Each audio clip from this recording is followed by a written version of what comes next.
Beno, arratsaldeon, mila esker denori etortzeagatik, bai.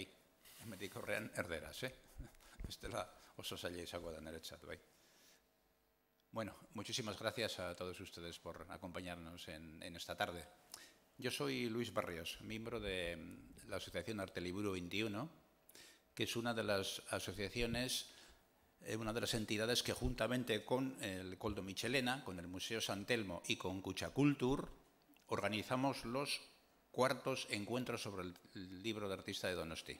Como decía, este año estamos llevando a cabo la cuarta edición, ¿sí? Hoy organizamos un debate que tiene por título la creación artística debate. ¿Por qué? ¿Para qué hacemos arte? Es en realidad una forma de interpelarnos en primer lugar a nosotros mismos, ¿no?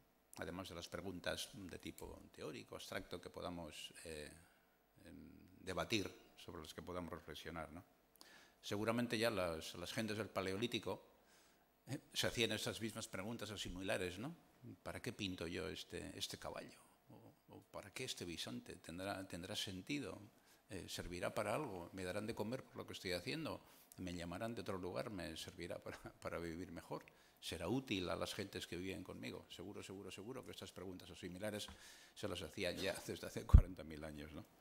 Bueno, para debatir sobre estas cuestiones hemos invitado, por un lado, a Gens del Valle. Ellos se presentarán, porque tienen un currículum muy largo y entonces si tuviera que presentar a cada uno de ellos exponiendo su currículum sería prácticamente interminable y nos comeríamos media tarde. Entonces cada uno de ellos se presentará a sí mismo. Pero quiero presentarles yo y agradecer su presencia aquí. Gens del Valle, Pilar Soberón y Fernando Golbano, ¿sí? La mecánica de trabajo va a ser la siguiente. Cada uno de ellos expondrá durante 18 o 20 minutos sus puntos de vista sobre estas preguntas tan genéricas y eso nos llevará aproximadamente una hora, digamos que hasta las 8, ¿no? Y ya de 8 a 9 tendremos una hora para hacer un debate abierto entre todos ustedes, ¿sí? No quiero terminar mi presentación sin pedir sin mostrar mi agradecimiento muy sincero, muy de verdad a estas tres personalidades por acompañarnos en esta tarde y pediría un aplauso para ellos.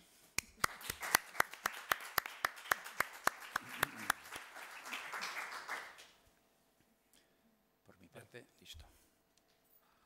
Bien, arratsaldeon denori, mila esker etortzeagatik. Buenas tardes, gracias por vuestra asistencia y esperemos que luego la discusión abra perspectivas nuevas más allá de lo que podamos presentar o enunciar cada uno de nosotros y nosotras. Bueno, soy Fernando Golbano, soy docente, investigador, crítico de arte, comisario de exposiciones. Quizás las últimas que he hecho aquí en Donostia sean sobre el Grupo Gaur, en 2016, en San Telmo. Alejandro Garmendia el año pasado en el Cubo, en la sala Cubo del Cursal, y Luces de la Memoria aquí en el propio Koldo Mitxelena. O sea que últimamente por aquí me he presentado bastante. Pero sobre todo me considero crítico, investigador, ensayista, y donde el arte, la literatura, las artes en general siempre ha sido para mí un motivo de indagación, de búsqueda, pero también de un modo también de instituir, de construir una forma de estar en el mundo y de litigar con el mundo. Sabido es que las artes, cualquiera de ellas, lo que hacen es producir en nosotros una experiencia, una subjetividad más libre, más misteriosa también a veces, o más consciente del enigma que está recorriendo nuestra existencia, y por lo tanto el arte, las artes nos permiten situarnos de una manera en el mundo. Por eso las preguntas tan genéricas que ha planteado Luis Barrios, ¿no? Bueno, primero quiero agradecer a Luis Barrios y a Arteliburu que nos han invitado a esta mesa redonda y al Koldo Mitxelena por acogernos y ceder el espacio para este debate. Pero decía que ya desde antiguo, desde él ha mencionado, ¿no?, el arte neolítico, en realidad, ¿por qué y para qué hacemos arte? Que es la pregunta que nos convoca.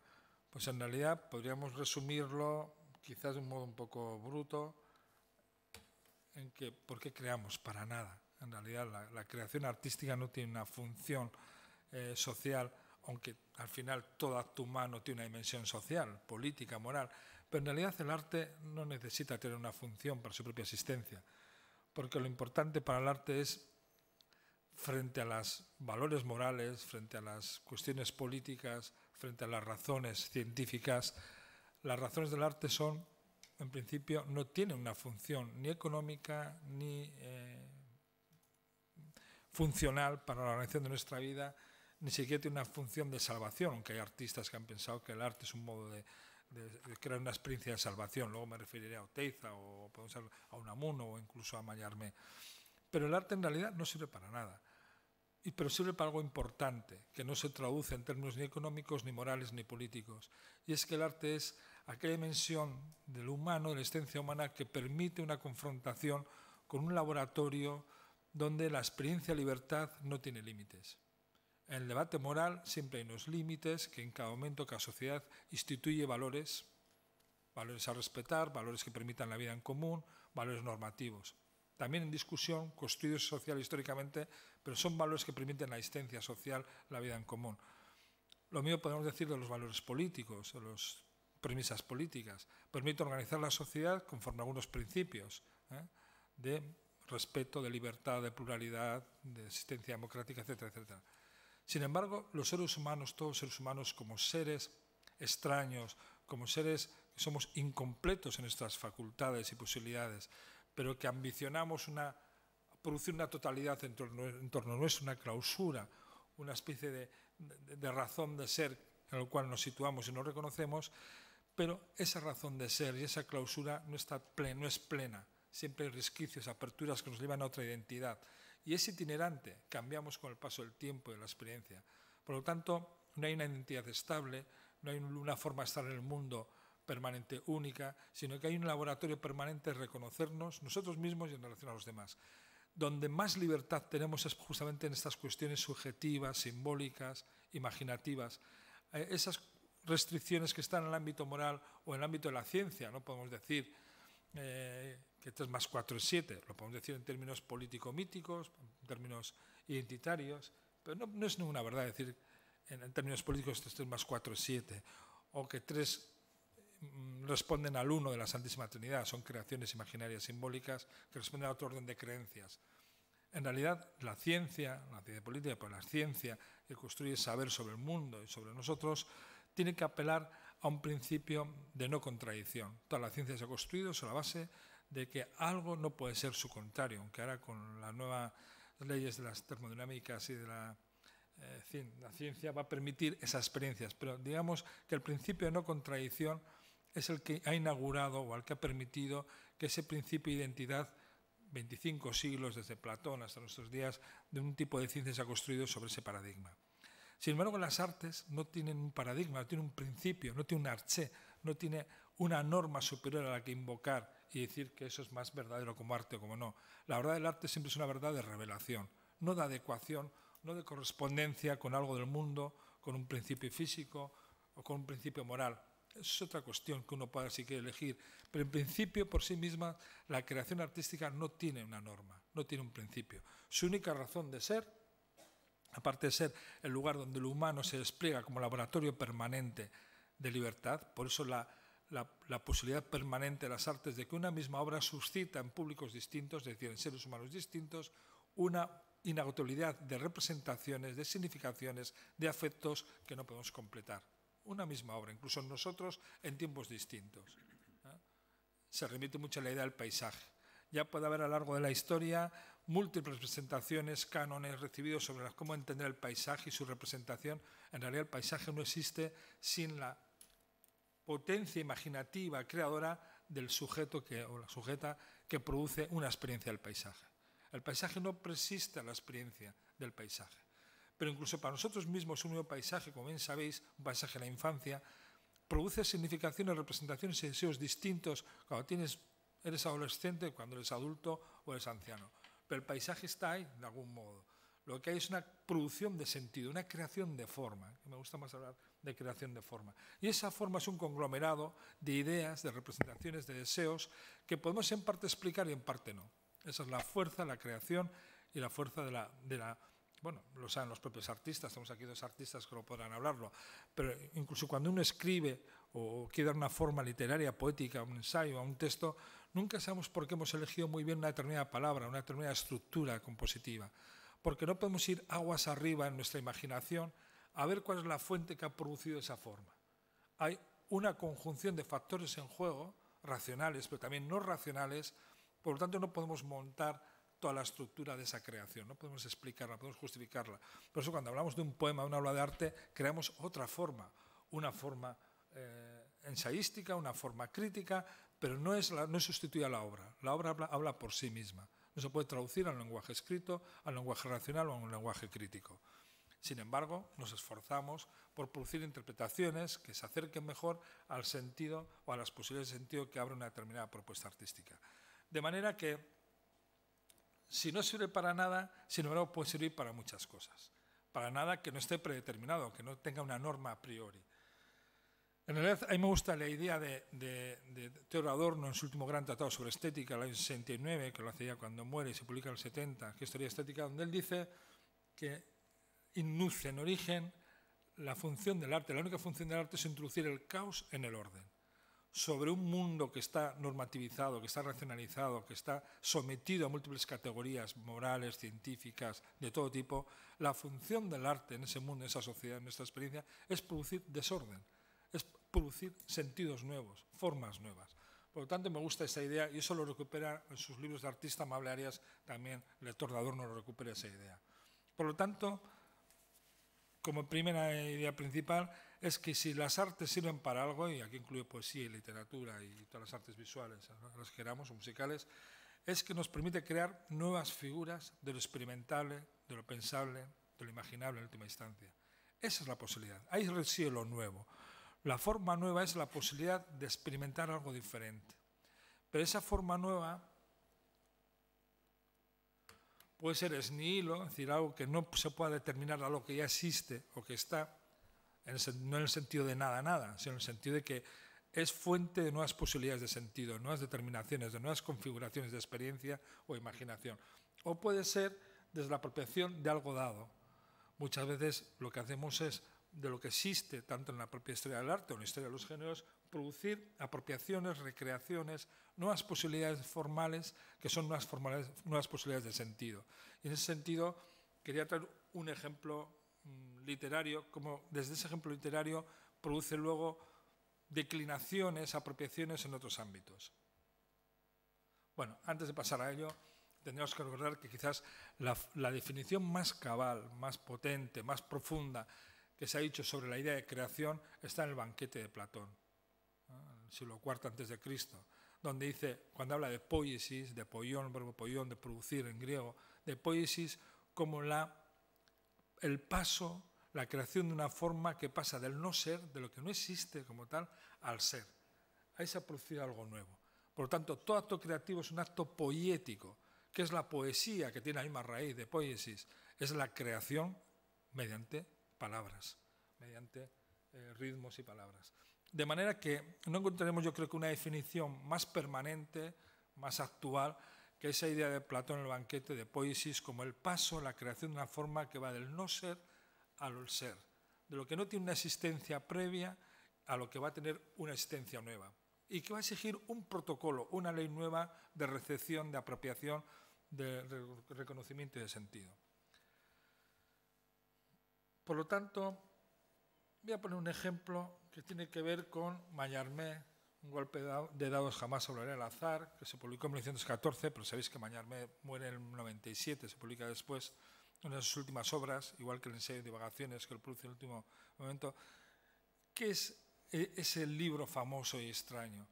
Es justamente una impugnación de lo que es la prosa heredada, de la prosa del mundo, de la prosa que tiene una sintaxis con sus normas, que tiene una construcción verbal con sus sentidos ya establecidos y sus tiempos, y lo que hace es descomponer, una primera forma de construcción, diríamos, de componer esa prosa donde en los espacios en blanco tiene mucha importancia, donde la ruptura del verso va a producir una forma espacial. Aquí está el origen de toda la poesía experimental concreta, por ejemplo, pero está en este simbolismo también un antecedente de las grandes operaciones vanguardistas, las grandes operaciones de vanguardias de los primeros siglos, décadas del siglo XX, si algo hacen es producir representaciones, obras de arte que rompen la identidad entre esa representación y una forma del mundo, un lenguaje del mundo, una representación del mundo o lo que fuere. Y esa opción, esa operación se hace sobre todo en la propia forma, en la propia estructura de creación de sentido. Es lo que Mallarmé designó la acción restringida. Frente al modelo Víctor Hugo, que quería cambiar el mundo con sus manifiestos románticos, para recordaros, en 1824, Mallarmé va a producir sobre esa posibilidad de estabilidad de sentido del lenguaje, de que hay posibilidad de dar sentido a algo, poner el acento en el sinsentido de esa operación del lenguaje, en sus silencios, en sus vacíos, en sus paradojas, en sus aporías o callejones sin salida. De manera que este gran poema, que ha sido luego una especie de antecedente de tantas prácticas de la vanguardia, será, por ejemplo, interpretado por otro gran artista contemporáneo, Marcel Brothers, un belga, donde un golpe de dados del año 69 lo que hace es tachar. Es decir, ya está la experiencia de Duchamp del ready-made, primeras décadas del siglo XX, donde algo que no es artístico, un objeto industrial, algo que sirve, que tiene una función para lo que sea, simbólica o doméstica, es transformado con el gesto del artista con valores, introduciendo valores estéticos y funciones nuevas. Recordar la fuente, un urinario se convierte en fuente, presentado en un contexto artístico y por la acción del artista se convierte en una obra de arte. En realidad es indiscernible cualquier objeto común de esos urinarios, pero ya no podemos verlo como urinario, tenemos que verlo como una fuente. De ahí el gesto creativo está en la transposición de un contexto dado, de un objeto banal, a un contexto artístico donde sus significados cambian completamente. Bueno, ahí sería una producción de un no ser arte a un ser arte bajo otra mirada, bajo otra ley, bajo otro protocolo. En este caso, ya con esos antecedentes de tantos ready-mades rectificados, expandidos, etc., Marcel Brothers lo que hace es tachar. Y al tachar viene a destacar un elemento que estaba más escondido casi en la estructura. Es la importancia de la estructura, eso hablará luego Teiza, Torres de García, la importancia de la estructura en la obra artística, y aparecerán esas formas, esas líneas borradas, donde el poema de Mallarmé, la misma página de Mallarmé, va a aparecer esas líneas en negro, que está en la memoria del poema ocultada, pero esa ocultación reenvía y pone énfasis en esa ilegibilidad a veces del arte. El arte produce formas nuevas y son formas ilegibles bajo protocolos antiguos. Esta obra artística, esa traslación de una acción poética a una acción artística, pone el acento en esa idea. El azar no abolirá, pero la acción del artista es producir un espacio nuevo, de sentido. O Jeremy Benequin, también en el año 2014, cogerá el mismo poemario de Mallarmé y lo que hará es subrayarlo, taparlo, dejando o sea, una tachadura donde se puede ver el verso original.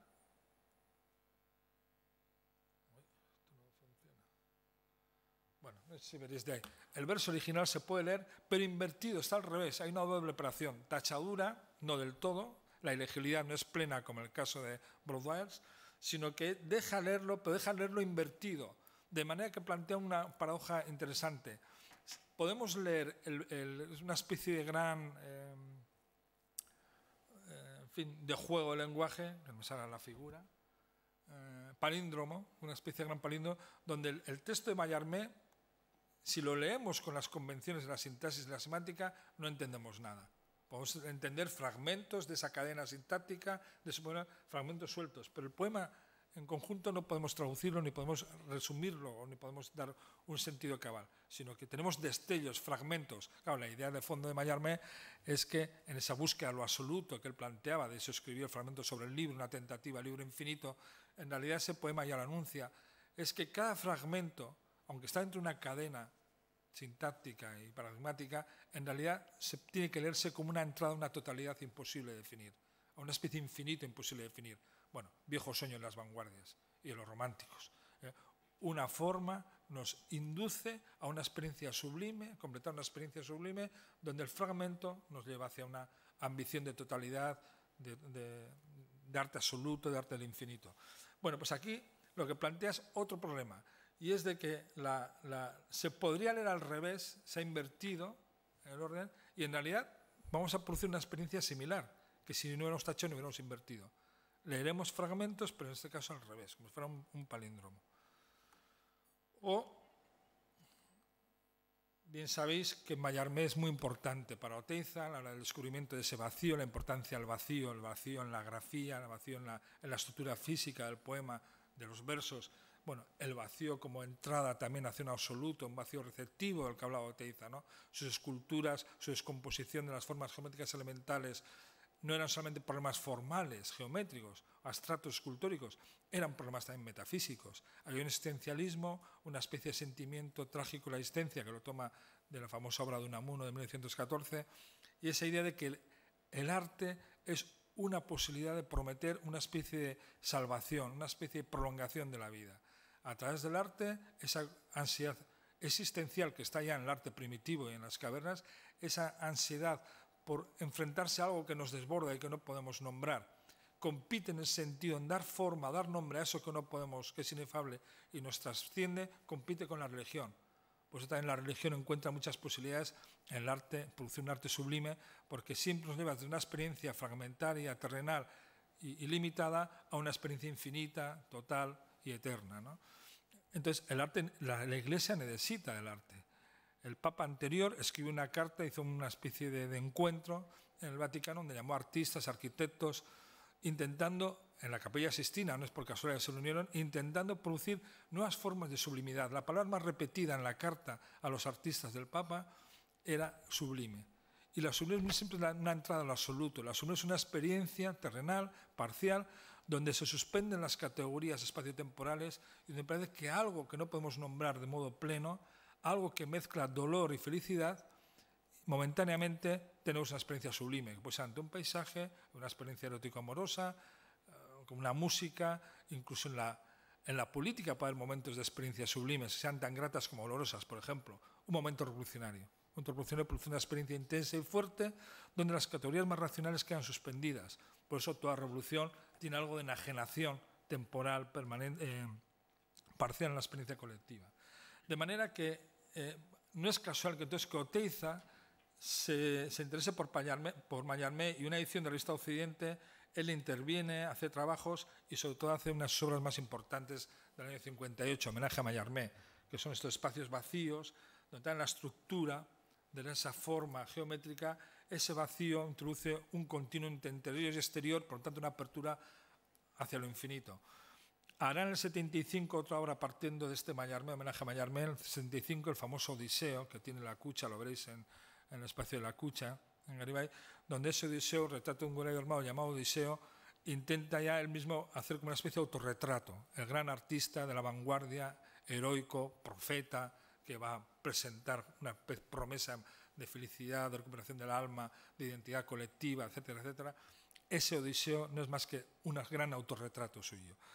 Bueno, ¿cuánto tiempo llevo? ¿Media hora llevo? Sí. Casi. No, 20 y poco.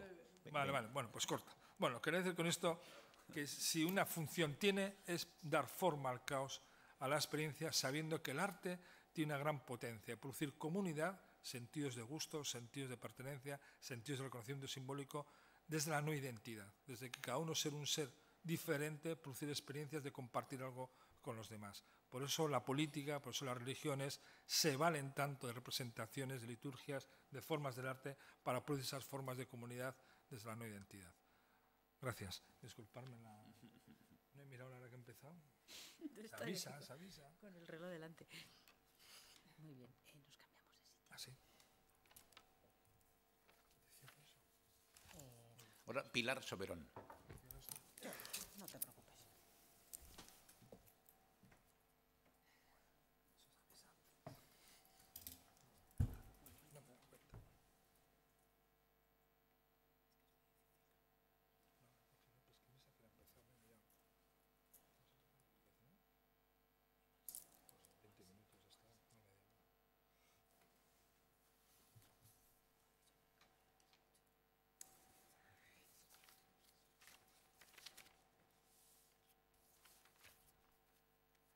Bueno, arratsalde on, eskerrik asko guztiei.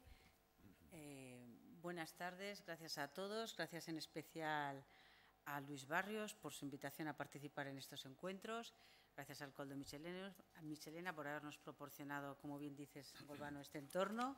Y bueno, voy a presentarme. Soy Pilar Soberón, soy artista, soy profesora de escultura en la Facultad de Bellas Artes en Bilbao,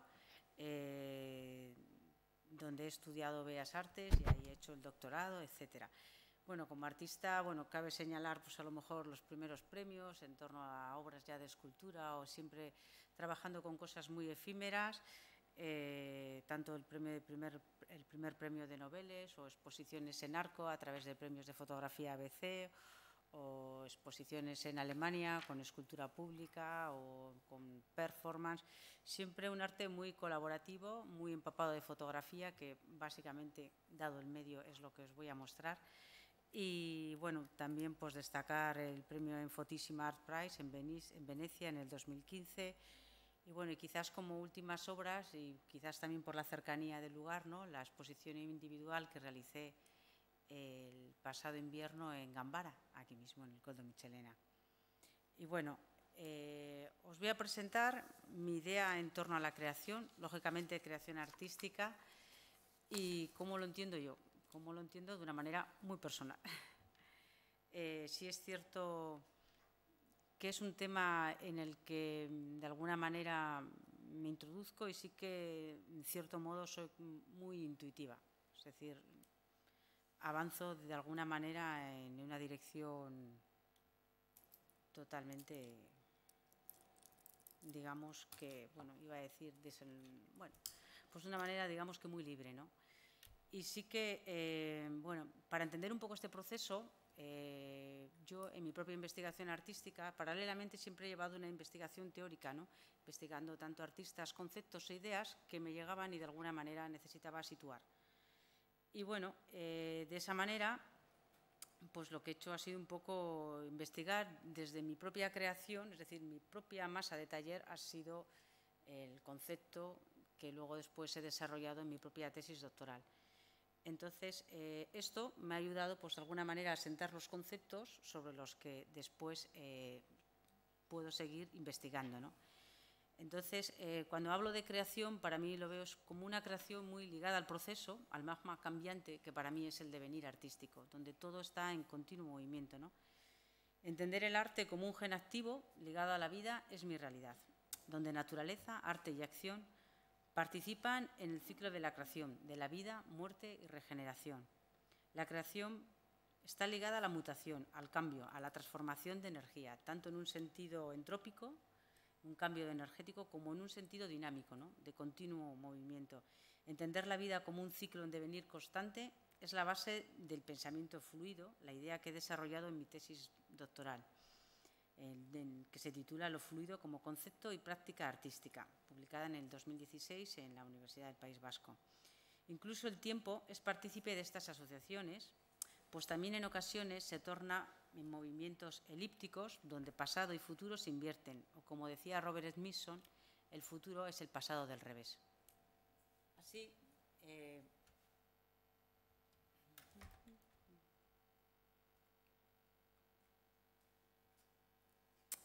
a veces, y estas son una serie de anotaciones que he hecho sobre mi propia creación, a veces el espacio se sucede caprichoso, a veces se hunde, en ocasiones se contrae, en otras se dilata.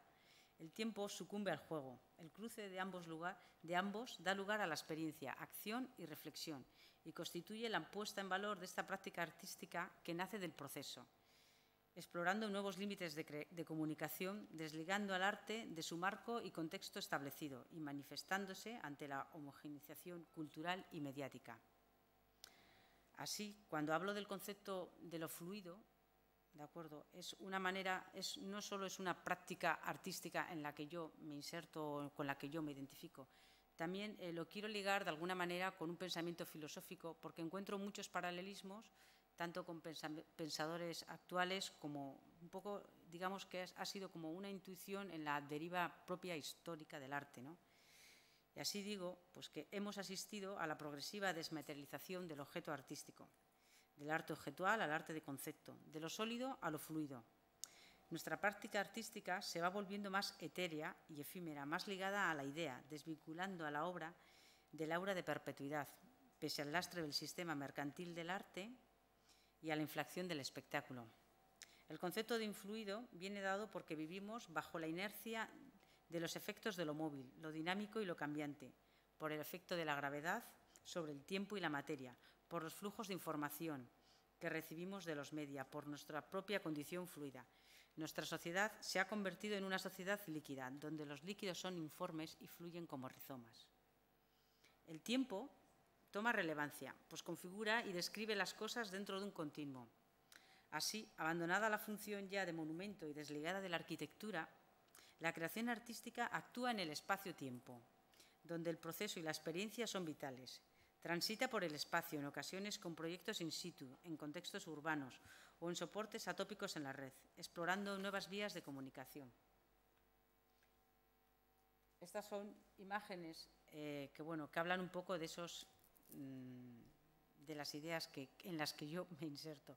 La comprensión de que todo lo que nos rodea es fluido, de que todo está en cambio constante, de que el tiempo y la materia están en fluctuación y, por lo tanto, están modelados por la inercia de la entropía, de que existe una condición artística no arraigada en la materia perpetua, sino en la cualidad movible que nos conforma, es la base del pensamiento fluido. Por eso, Influido plantea la siguiente hipótesis: somos fluido y como tal nos comportamos, influyendo en distintas áreas de acción artísticas, cognitivas, filosóficas, científicas, económicas, políticas.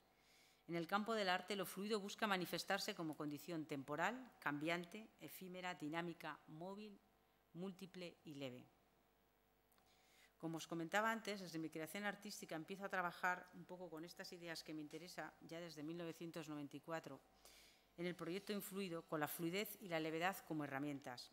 En aquellos años, la influencia de Eva Loch, a través de su curso en torno a la cultura de lo fluido, con Isao Josué como conferenciante, y las propuestas para el próximo milenio de Italo Calvino, empiezan a fundamentar todo este pensamiento en el cual la desmaterialización, el uso de materiales efímeros, leves, la conformación de la obra en el espacio como algo dinámico y móvil y la idea de tiempo como un continuo en la propia creación artística, condicionando todo el proceso y la experiencia, se hacen latentes. Desde mis orígenes, Influido, esta idea es un concepto en germinación, es decir, se constituye desde mi labor artística, sedimentándose como un concepto de pensamiento filosófico y artístico a lo largo del tiempo. Se nutre desde distintos aspectos científicos y de mi propia observación y experimentación en la naturaleza. Así surge el proyecto Influido, becado por la Diputación Foral de Guipúzcoa, creado para indagar con la fluidez y la levedad como recursos en una época en crisis, desde un ámbito interdisciplinar, con la escultura, la instalación, el vídeo y los medios interrelacionados. De este modo comienza mi investigación, trabajando en el ámbito de la creación y en estrecha relación con la naturaleza, de donde deriva lo fluido. El proceso y la creación, estar bajo estos conceptos, es estar sometido a lo temporal, a lo cambiante, al flujo, a las relaciones de los distintos elementos, a los ciclos y al devenir.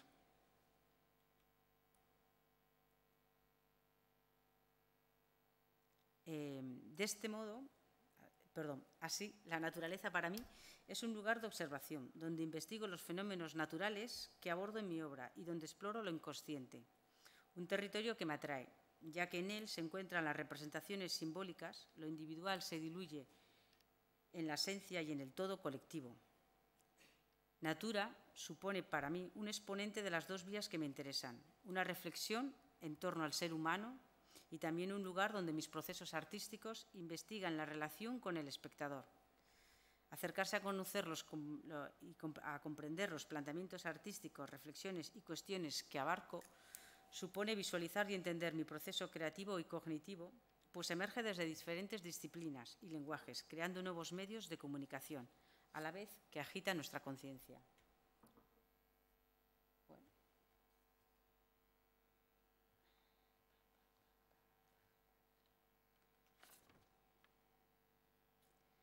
Una vez mencionado este carácter móvil que nos concierne,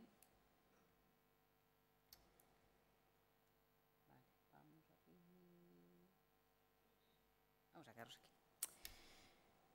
Cabe restaurar la idea de materia y creación, Si el tiempo y el espacio están en fluctuación, si la sociedad se ha vuelto líquida, nuevas formas de creación nos invaden. Es preciso y necesario detectar cuál es el origen de la creación. Para mí, particularmente, la creación es ese magma en ebullición constante que me rodea y me gobierna. Entiendo la creación en sentido amplio, muy ligado por un lado a lo físico, a lo químico, a este estado de acción constante que percibimos a nuestro alrededor, en la naturaleza, en el espacio, en el universo, en el sentido romántico de la naturaleza o como una naturaleza postindustrial. Fábricas, terrenos, baldías o espacios posmodernos, aeropuertos, áreas edificadas de arquitectura, porque incluso el verde musgo sale entre las baldosas. Basta ilustrar el poder de regeneración de la tierra, como es el caso del bosque rojo de Chernobyl, vivo y salvaje después de una gran catástrofe.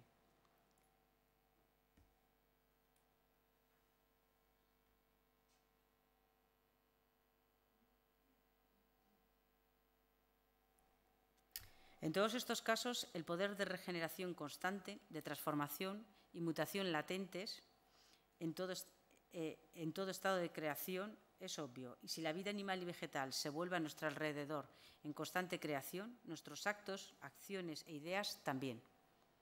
Cuando pienso en la creación, integrada en todos los aspectos de la vida, en estrecha unión a la naturaleza y en estado constante de observación del entorno, me viene a la memoria la proyección que en la antigüedad se hacía sobre la naturaleza y el paisaje, por ejemplo, para los antiguos egipcios.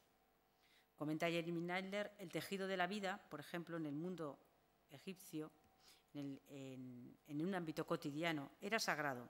Los dioses se sentían como una presencia próxima al terreno y al tiempo. Y el tiempo estaba penetrado por el mundo transtemporal del mito y la causalidad era totalmente mágica. Así, por ejemplo, Nut es más bien una visión del gran ser cósmico por medio del cual las estrellas, los planetas y el Sol vienen a la existencia. Si retrocedo todavía más en el tiempo, hasta el Neolítico o la Nueva Edad de Piedra, como llamaban, como comenta Anne Barin y Jules Crawford, en torno al 10.000 o 5.500, la diosa madre es una imagen de un modo más obvio que antes, que inspira una percepción del universo como totalidad viva, sagrada y orgánica, en la que la humanidad, la tierra y toda la vida terrestre participan como sus hijos.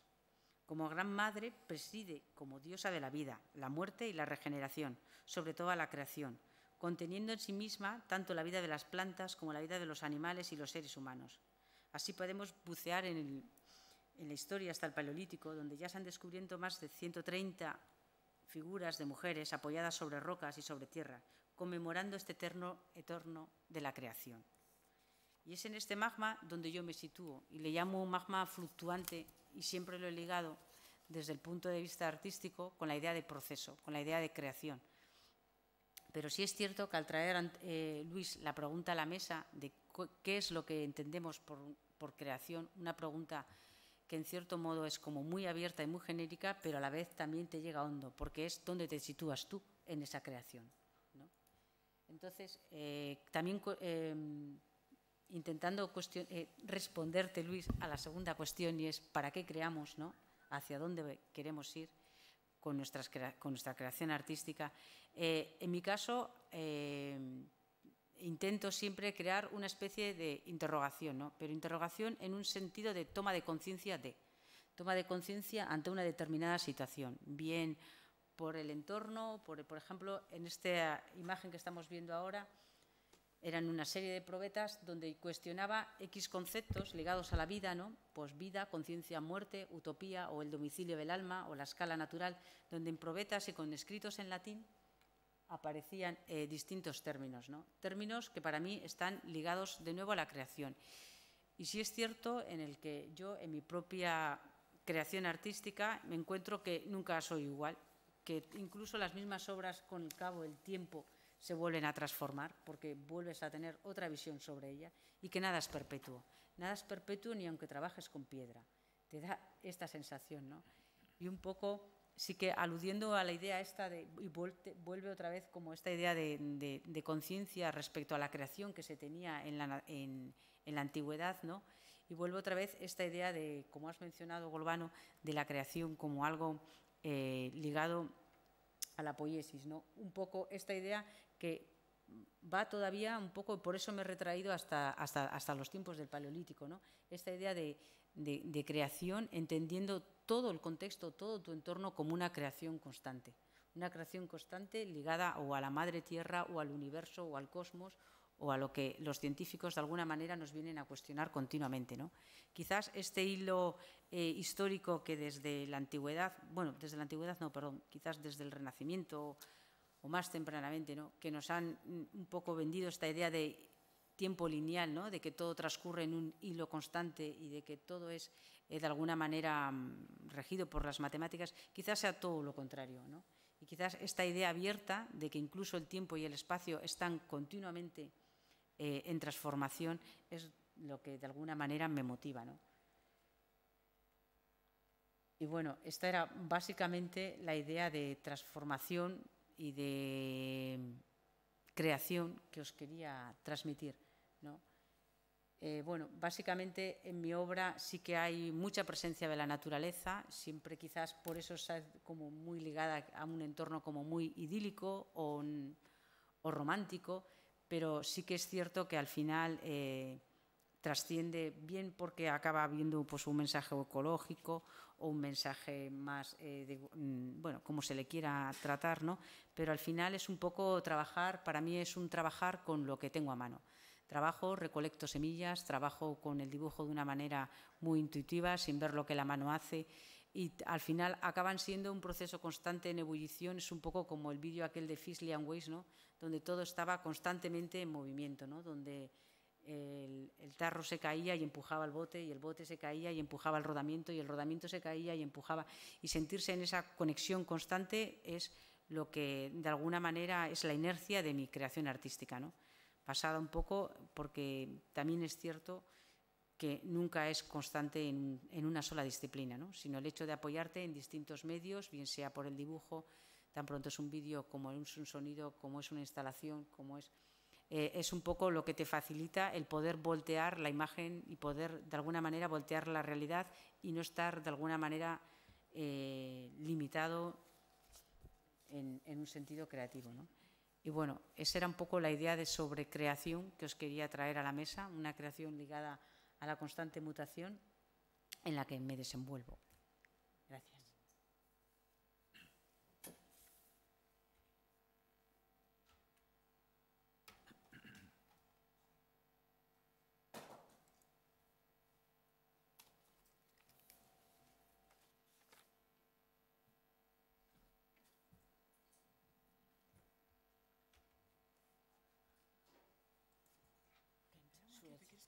Yes. La no ara.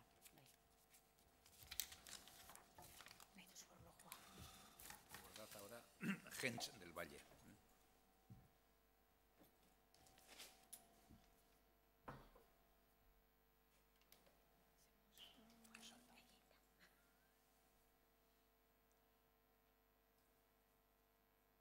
Hola, espero que esto funcione. Bueno, pues yo me llamo Gens del Valle. Y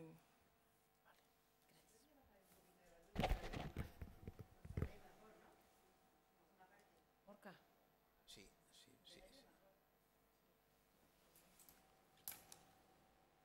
Acompaña la iluminación, sí, se ve muy grabado. Es verdad que sí, estropea mucho, sí.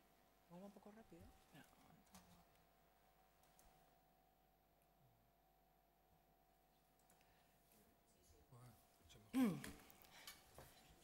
Bueno, bien, así tiene más pinta de campamento.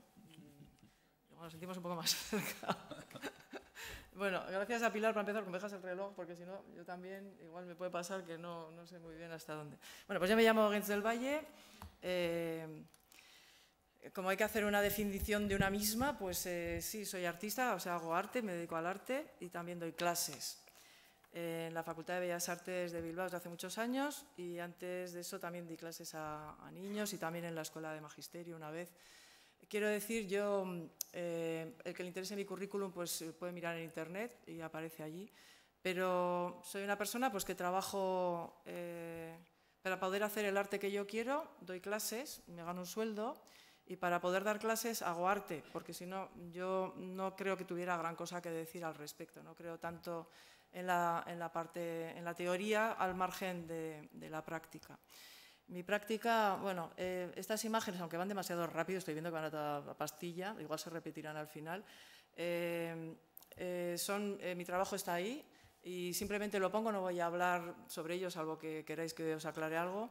Es el trabajo de muchos años, entonces igual aquí aparece un poco como cosas mezcladas, porque cada vez que he hecho una exposición o un proyecto, tiendo a hacer un tipo de trabajo que relaciona las imágenes entre sí y las imágenes también con el entorno. Entonces, bueno, están ahí y de alguna manera pues los voy a usar de fondo para hablar, de manera que yo hablo a partir de mi trabajo, quiero decir. Este es mi trabajo. Para empezar, querría agradecer a Luis, que me ha invitado aquí y la oportunidad pues, de hablar de estas cosas, que parece que, aunque se habla mucho, igual no lo suficiente, o no de lo suficiente hablando claro, vamos a decir.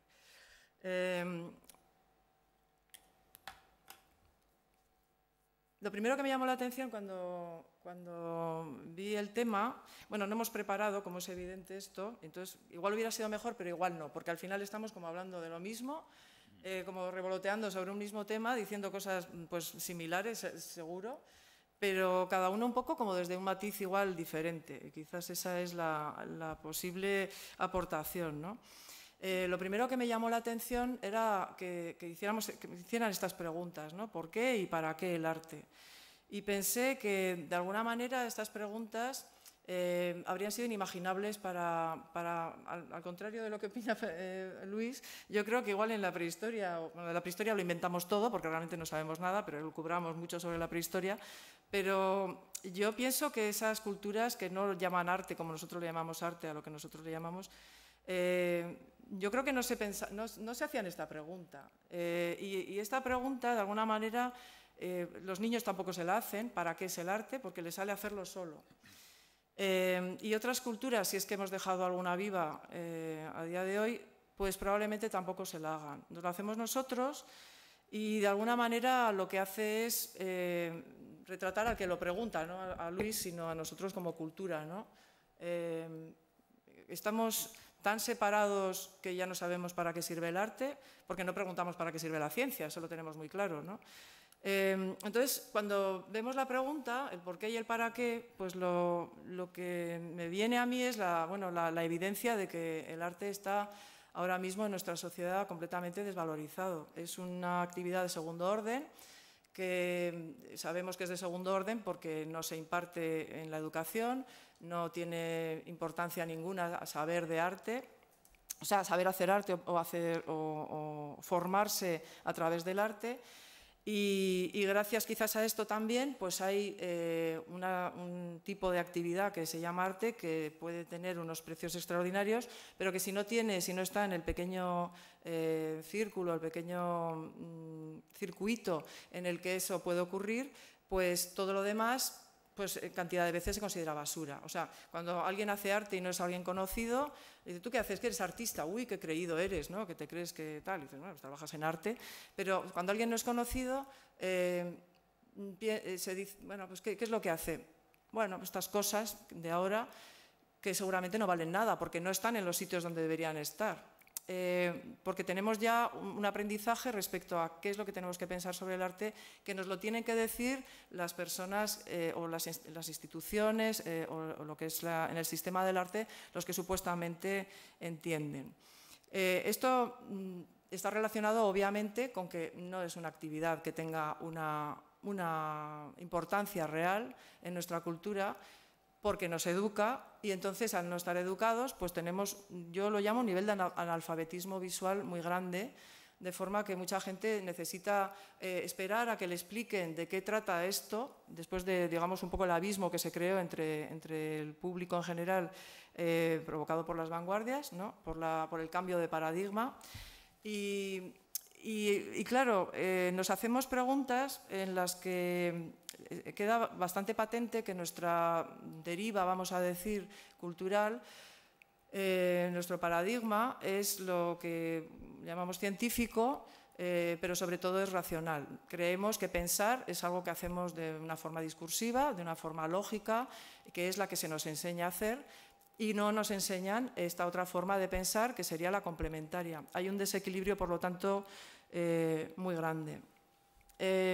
Si pensamos, el arte ha formado parte de todas las culturas humanas desde el principio, no así la escritura. No así la escritura. Al tener que dar clases de dibujo, pues no tuve más remedio, porque me cogieron en el departamento de dibujo, pues si no habría dado vueltas a otro tema. Lo primero que se ve es que el dibujo ha acompañado la actividad de pensar, el dibujo, el arte, vamos a llamarlo, desde el principio. Es más, es casi lo que define una cultura como tal, cuando empieza el ser humano, no solo los hombres, a hacer este tipo de actividades que, en opinión, por ejemplo, de Mumford, eran muy anteriores al desarrollo de las tecnologías, etcétera, ¿no? A las que nosotros, en cambio, damos una importancia enorme y vamos clasificando toda la historia de nuestra civilización en base a una interpretación hecha desde pues un poco el siglo XIX y su importancia dada a la tecnología, etcétera. En esta falta de equilibrio, en esta pérdida de valor del arte, pues vemos que, claro, el arte tiende a interpretarse desde ese otro lado, que es el racional, que es el del pensamiento oficial, vamos a decir. Y plantea estas preguntas: ¿para qué sirve el arte? Y claro, yo pensaba, pues podría responder con una contrapregunta: ¿para qué sirven los seres humanos? ¿Le hemos servido los seres humanos para algo al planeta, por ejemplo? O ya, bueno, pues poniéndonos, podríamos pensar, ¿para qué sirve nacer si total nos tenemos que morir? Quiero decir, si usamos esta lógica, o en la versión menos trascendental del adolescente, ¿para qué tengo que hacer la cama si a la noche la voy a tener que deshacer otra vez, ¿no? Entonces, vemos que la lógica, hay aspectos o hay niveles de la realidad en la que no nos sirve. Sin embargo, claro, como solo podemos interpretarlo desde lo que nos creemos que es la única forma de pensar, pues tenemos que decir que, de acuerdo con lo que ha dicho Fernando, el arte no sirve para nada. Y es así, el arte no sirve para nada. Tampoco evoluciona y tampoco progresa. No acumula conocimientos como el pensamiento técnico, por ejemplo, ¿no? Va cambiando según la cultura, pero de alguna manera siempre está presente. Yo pienso que es el pensamiento primordial, el que los niños saben hacer desde que empiezan a desarrollarse. Lo que empiezan a hacer son marcas, empiezan a hacer símbolos, signos, a representar el mundo. Desde las imágenes, desde los símbolos. Nosotros hemos relegado, por lo tanto, esta actividad a lo que Jung llamaría la zona de sombra, que es en la psique la parte pues, que no reconocemos, que no sacamos a la conciencia y que no reconocemos, donde vamos echando pues, un poco todo lo que o nos avergüenza, nos asusta o no tiene importancia y se queda ahí. El problema es que no desaparece porque, como forma parte constitutiva de lo que somos, pues se queda ahí sin desarrollar y muchas veces pues, creando también problemas, ¿no? El arte es una actividad o es algo que hacemos y que tiene relación con lo que es, no con lo que es para. Por decirlo con otro ejemplo tonto, es como cuando vas a bailar y lo haces para ligar, no te diviertes nada, normalmente, el estrés hasta que consigues el objetivo, porque no estás bailando, estás a otra cosa, ¿no? Tienes un fin ulterior. O bailas porque te gusta bailar y entonces tienes una experiencia completamente diferente del asunto, ¿no? El arte, digamos, más importante o el arte en su aspecto más verdadero, ya sé que jugar con las palabras es difícil, para mí tiene que ver con esa actividad que forma parte constitutiva de lo que somos y que es nuestra forma más básica de pensamiento. Claro, cuando decimos básico, y además lo hacen los niños y además lo hacen otras culturas que consideramos naturalmente inferiores, porque nuestra cultura es la más arrogante que ha habido en el planeta, yo creo, en toda la historia. Bueno, tampoco las conozco todas, pero consideramos que todo lo que no entra dentro de esta idea nuestra de la evolución y del ir dejando atrás las cosas que ya nos sirven, pues malinterpretamos cosas que realmente no tienen no deberían de estar en ese lugar. De todas maneras, para decir un poco, para ser sincera, me he traído aquí bueno, no os voy a aburrir con el texto porque es un trozo muy chiquitín que normalmente suelo poner un pequeño texto al entrar en las exposiciones porque la gente suele estar muy perdida, ahora se hace de todo, pues un poco para que lo puedan situar. Y intenté explicarlo y puse: me interesan las imágenes que tratan sobre los aspectos menos evidentes de la realidad, algo que no sé muy bien cómo definir, porque cualquier momento mirando una montaña, porque siempre está delante de nosotros. Me refiero a lo que se puede sentir en cualquier momento mirando una montaña, la cara de alguien o un vaso de agua, y que sin embargo nos parece que oculta algo que no acabamos de entender.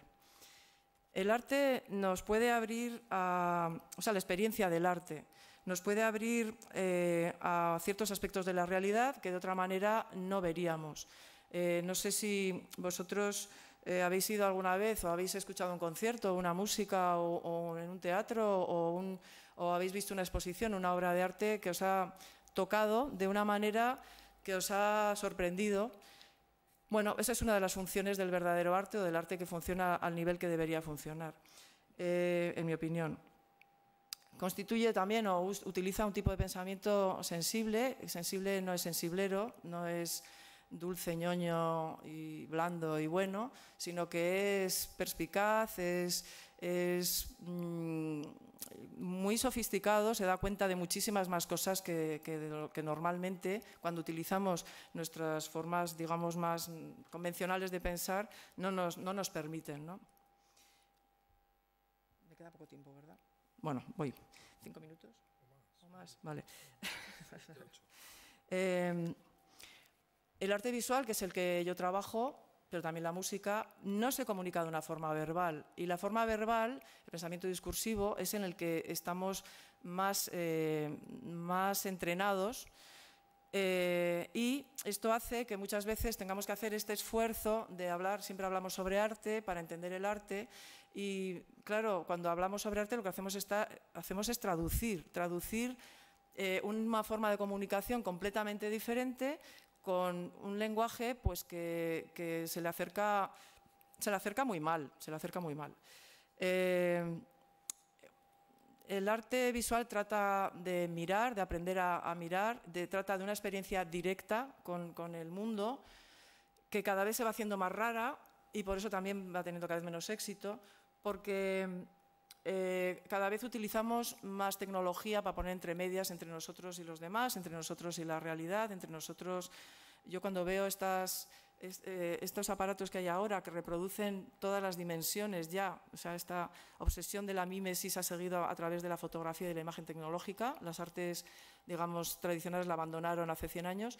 Y es esta obsesión de control, ¿no? de controlar el mundo, una obsesión pueril que tiene que ver con ese desequilibrio que comentaba antes, ¿no? Entonces, yo veo estos cacharros que se ponen y que reproduce todo, ya todos los puntos de vista, etcétera, y veo una persona completamente tapada, completamente separada del mundo, completamente relacionada únicamente con formas de representación, de cosas que están lejos y que le llegan a través de esa forma de traducir, porque creemos como que la fotografía es, o la imagen fotográfica de vídeo, de cine, etcétera, que es la realidad. Y no, nosotros hemos aprendido a mirar de esa manera y no nos damos cuenta hasta qué punto está ya traducida, ¿no? Entonces, para mí, el arte tiene esta capacidad de transformar nuestra mirada, de hacer que podamos, el arte visual en este caso, de que podamos abrirnos a aspectos, que son cosas que ya han comentado tanto Pilar como Fernando, ¿no? De la realidad que en realidad que no entran dentro de lo que nosotros normalmente utilizamos convencionalmente, del pensamiento que proyectamos normalmente sobre el mundo, ¿no? Y eso nos pone en contacto con la belleza, porque la belleza, ya sé que no se puede hablar de ella, ya sé que está prohibido hablar de la belleza desde las vanguardias, ¿no? Pero la belleza, en realidad, por ejemplo, Jean-François Martel interpreta que las vanguardias, al romper con la idea de la belleza clásica, la belleza que estaba relacionada con una idea del mundo, pues bueno, estable, armónica, buena, que no se salía de esos cánones, en realidad, al romper con esa idea de la belleza, lo que se hizo fue ampliar la idea de belleza e incluir ahí, pues bueno, muchas cosas que antes no estaban, ¿no? Pues lo roto, lo desigual, un poco lo monstruoso también, ¿no? Porque según este autor también, ya Kant y John Burke lo que distinguían era esos dos niveles de belleza. La belleza ordinaria, que sería esta, la que es bella, la que consideramos bonita, la que es estéticamente agradable, la que entra dentro como de nuestras ideas de lo que las cosas deberían ser. Y luego lo sublime, que ya se ha comentado aquí, pero que él plantea como una belleza que nos pone los pelos de punta muchas veces. O sea, que no tiene que ver con algo bonito ni agradable, sino con algo que es un aspecto de la realidad que no habíamos percibido antes y que cantidad de veces nos asusta y nos desequilibra o nos rompe en la ilusión del control. John Ruskin decía, estaba muy preocupado por, esto lo cita Alain de Botton en su maravilloso libro El arte de viajar, que debería enseñarse a dibujar a todo el mundo, al mismo nivel que la aritmética y que la gramática desde niños, y enseñárseles bien, como se enseña lo otro, con el mismo nivel de exigencia, el mismo nivel de dedicación, porque él no creía como Joseph Beuys que todo el mundo es artista, él creía que el artista nace y que no se puede hacer, pero sí que creía que el arte tenía una función para todo el mundo que era muy importante, que era, aunque uno aprenda a dibujar y dibuje mal, si ha aprendido verdaderamente a dibujar, él hablaba del dibujo en este caso, se puede aplicar de otras maneras, eso habría una mirada hacia el mundo muy diferente de la que se tenía antes. Él daba clase a trabajadores de fábricas y echaba la bronca a los banqueros y a la gente así poderosilla.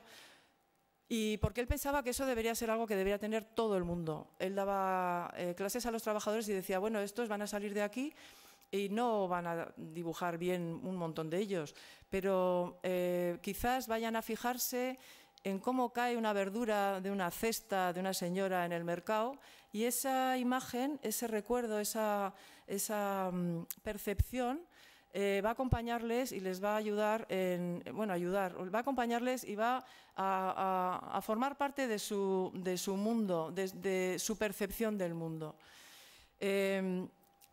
Yo, bueno, no sé, ya si tengo que acabar, la fotografía para Ruskin era al principio un gran invento, y luego cuando vio cómo lo usaba la gente, pues se quedó horrorizado, porque decía, si total, lo que hacen es intentar atrapar, coger y ya ni tan siquiera hacen el esfuerzo de mirar, ¿no? Entonces yo también creo que hay que hacer una relectura un poco de lo que ha ocurrido, lo que está ocurriendo en el arte de los últimos tiempos.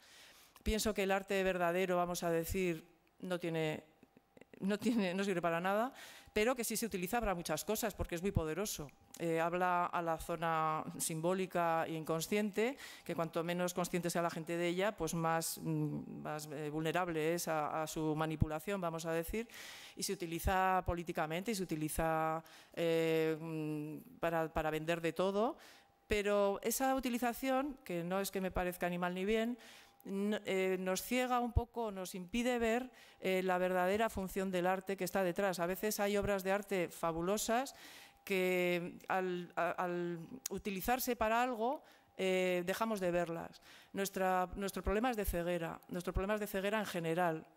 Y entonces tenemos que reflexionar quizás que cuando la gente se encuentra en situaciones de espanto en la vida, enfrentándose a lo último, a lo peor, como por ejemplo pudo ocurrir en los campos de concentración nazis. Viktor Frankl dice en su libro que lo primero que le llamó la atención, siendo él un psiquiatra y sufriendo esa situación como preso, superviviente al final, él decía que lo primero que desaparecía era el sexo, y que sin embargo a lo que la gente se agarraba hasta el final, a lo que se cogía era al arte, y a aspectos, vamos a llamar, inmateriales, porque la palabra, digamos, espiritual está tan denostada, tan tergiversada y tan mal interpretada que casi ha quedado inutilizada, ¿no? Es como la palabra amor y otra serie de conceptos, ¿no? Pero eso es lo que les ayudaba a la gente a tener algo en lo que basarse. Eso es lo más humano. Y para mí eso no es un para qué, eso es un qué. Eso es lo que el arte verdaderamente nos puede aportar. Muchas gracias.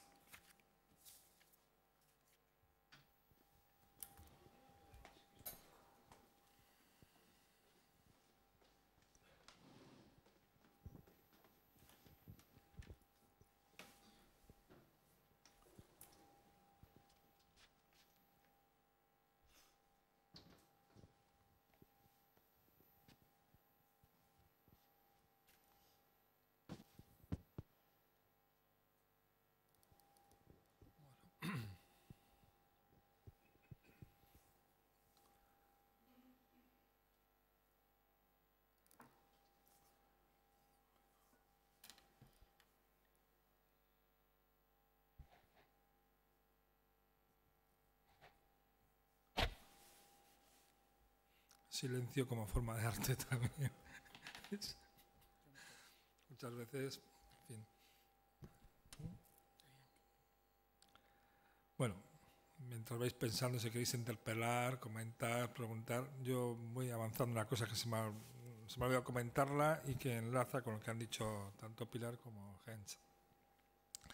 En realidad, recordad Deleuze en el año 87 que el acto de creación es un acto de resistencia y sobre todo, ante todo, un acto de resistencia a la muerte. Que me ha recordado al decirlo todo esto, ¿no?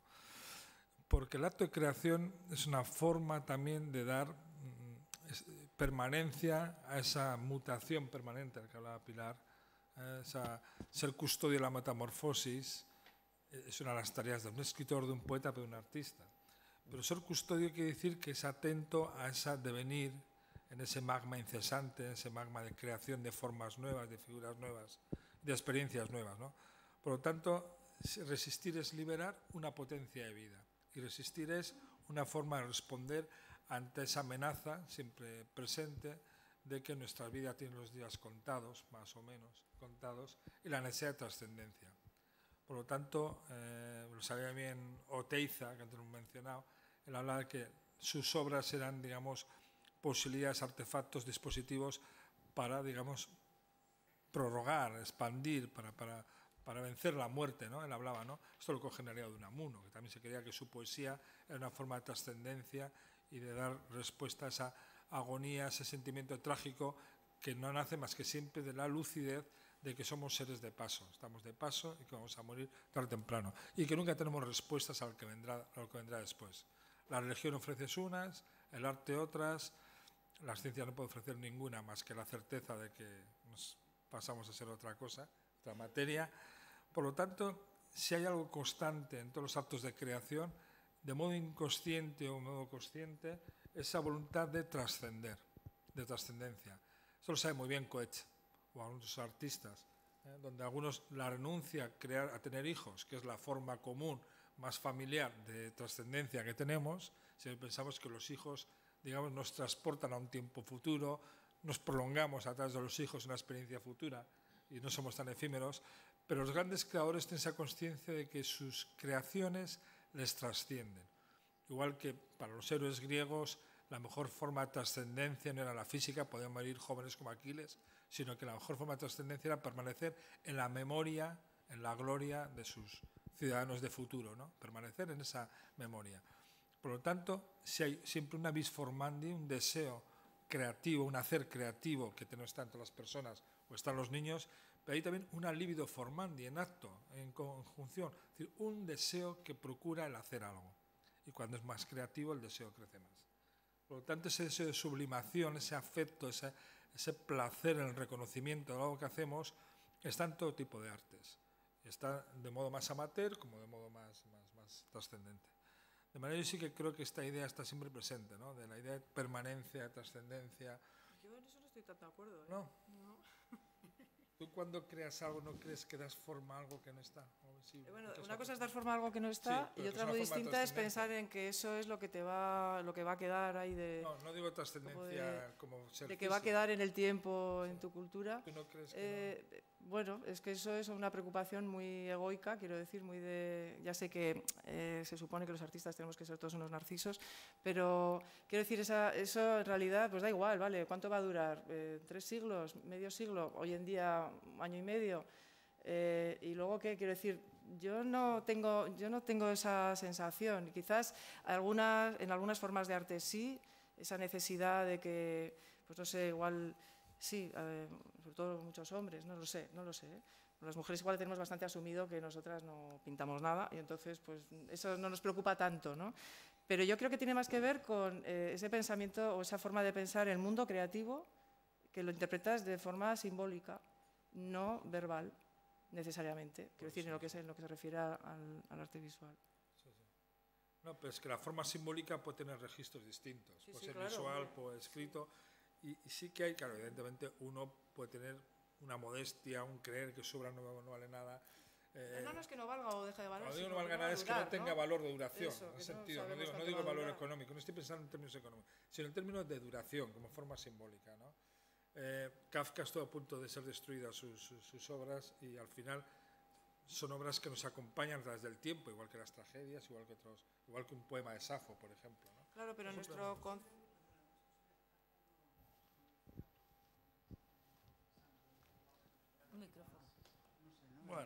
Bueno. Hay muchas falsas modestias en juego en tus actos creativos también. Pero yo creo que hablamos siempre como desde el único punto que tenemos, que es el nuestro, ¿no? Desde nuestra época. Pero si pensamos, por ejemplo, de nuevo en el arte prehistórico, que es tan recurrente, ¿no? Porque como no nos pueden explicar nada, pues nosotros podemos ahí seguir proyectando, pero sí sabemos que el mismo tipo de trabajo, de planteamiento de arte, duraba 5 o 10.000 años y se iba superponiendo. Su función era otra, no era la durabilidad, creo yo, sino era otra forma de relacionarse con la realidad, tenía otra función, probablemente ritual, o lo que nosotros llamamos ritual, porque esa es otra, ¿no? Quiero decir, siempre estamos contaminados con nuestra fragmentación, nuestra forma tan racionalizada de mirar las cosas. El tiempo cambia, es un concepto. Aunque nosotros creemos que es algo estable, el mismo Einstein, yo no sé nada de física, pero he leído libros de física. En los 80 encontré a David Bohm y me pareció un descubrimiento. Pero Einstein ya decía que el tiempo no existe y que es como un engaño que tenemos, no sé qué palabra usa, pero que está muy, muy arraigada. Claro, cuando pensamos en serio eso, si nos lo creemos, pues todo nos da mucha vuelta. Eso es un poco, en eso Einstein era un artista, como funciona como un artista, ¿no? Yo quizás apuntaría, después de oíros a los dos también, la idea de pérdida de valor, ¿no?, que mencionabais. Quizás también viendo un poco con esa finalidad supuesta y esa utilización intencionada que ha habido históricamente del arte, ¿no?, como bien has mencionado, lo sublime a través de la Iglesia, la utilización del Papa que ha hecho, ¿no?, todo esto que ya conocemos, lo que ha sucedido. Sí que también cabe señalar en los tiempos, bueno, pues como la publicidad, por ejemplo, se ha empapado de todas las grandes obras de arte y cómo ha habido esa especie de, bueno, utilizar el arte para vender, simplemente, ¿no? Y todos esos modelos, todas esas Venus, todas esas imágenes de la historia que nos han rodeado, cómo automáticamente se transforman en la modelo de turno. En clichés, se transforman en clichés. Es realmente cuestionable, ¿no? Bueno, es que es muy poderoso, o sea, es muy seductor, que tiene una fuerza tremenda. Por lo tanto, el poder, da igual que sea la Iglesia o que sea político, el poder siempre se va a valer del arte, porque es que funciona tan bien. Claro, pero una cosa es su utilización y otra cosa es el hecho en sí. Y eso es un poco lo que yo creo que habría que aclarar, ¿no? Habría que aclararnos. Y ahí yo sí que creo que la gente aprendiera, la gente general, o sea, de los niños desde pequeños, aprendieran a través del arte, a través de la experiencia del arte, pues haría un público muchísimo más crítico, con mucho más criterio para empezar, y que igual Bueno, pues y habría mucho más, un disfrute mayor. Yo no voy a decir que el arte va a arreglar el mundo, pero si te hace más consciente de la realidad, ya vamos, ni tan mal vamos. Bueno, y por ahí, ¿algún comentario, alguna opinión? Bueno, ya hay dos por pronto. Muy bien. Él y luego otro. Hola, una pregunta muy sencilla. A la velocidad que evoluciona el arte, los que consumimos arte, ¿somos capaces de asumir esa velocidad? ¿A quién le preguntas? No, cualquiera de ustedes, da lo mismo. Bueno, la propia palabra, era curioso, la propia palabra de las vanguardias artísticas, era curioso también que incluso su denominación pues viene de la palabra vanguardia, que en el ejército se utilizaba como aquella avanzadilla que iba por delante de la gran tropa, ¿no? Entonces, esa avanzadilla hay que dejarla que avance. Y, en cierto modo, si falta de alguna manera el conocimiento, pues quizás sea lo que dice Keynes, ¿no? Hay una gran carencia de alimentar precisamente la creación, ¿no? Y, sin embargo, es lo que se le pide. Se le pide a un matemático que sea creativo, se le pide a un ingeniero que sea creativo, pero no está dentro del plan de estudios la creatividad. Entonces ahí entramos en las contradicciones en las que vivimos, ¿no? Y quizás por esas, pues luego al final acabamos teniendo pues esas carencias a la hora de entender pues el arte en general. Pero yo incluso iría un poco más allá y cuestionaría el paradigma de que va todo muy rápido. Va muy rápida la tecnología, la comprensión no. Y el arte, el arte que nos vende el sistema del arte, pues yo creo que también deberíamos poderlo cuestionar.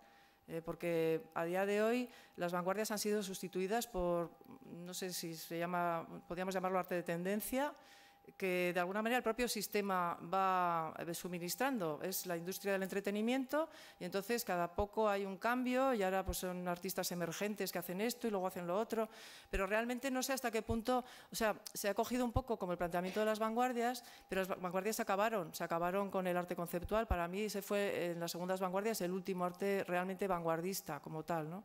Y a partir de ahí estamos en el metalenguaje, en el reciclaje, estamos parados.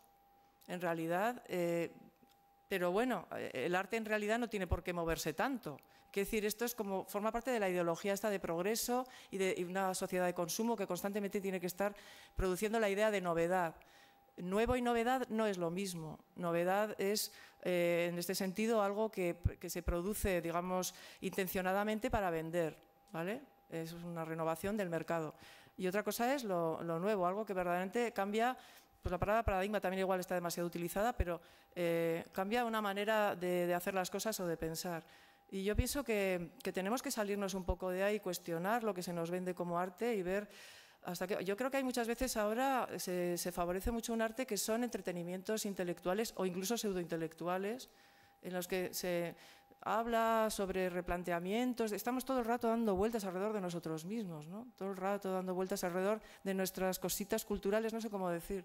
Yo creo que hay obras de arte, incluso dentro de eso, que a veces dices, bueno, pues para mí ese es el arte. No es que cambie mucho, igual le falta un poco más de realidad o de verdad, no sé cómo llamarlo. Bueno, aquí aparece siempre la cuestión, sobre todo en el arte contemporáneo, que ya dice un filósofo francés, Marc Jiménez, que es una expresión en sí misma incendiaria. Podemos hacer otro debate, ¿qué entendemos por arte contemporáneo? Y ya saldrían todas estas polémicas. Y hay un escritor argentino muy interesante que le da también por elucidar, por indagar, por problematizar también la acción de la escritura, la poesía, del arte. Y él viene a decir que el arte contemporáneo es un magma de cualquier cosa. Que es un poco una especie de tópico extendido en el acervo común de la gente, ¿no?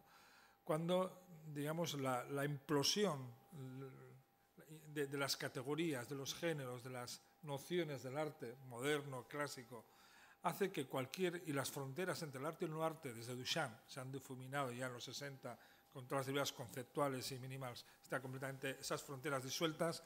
Claro, el problema es, por lo tanto, cómo discernir en esa selva implosiva de signos, de nociones, de autodenominaciones de lo que es arte, qué tiene valor y qué no tiene valor. Es una pregunta siempre incómoda, como se plantea aquí, porque en el arte no hay ninguna verdad, y no hay canon, ya no hay canon.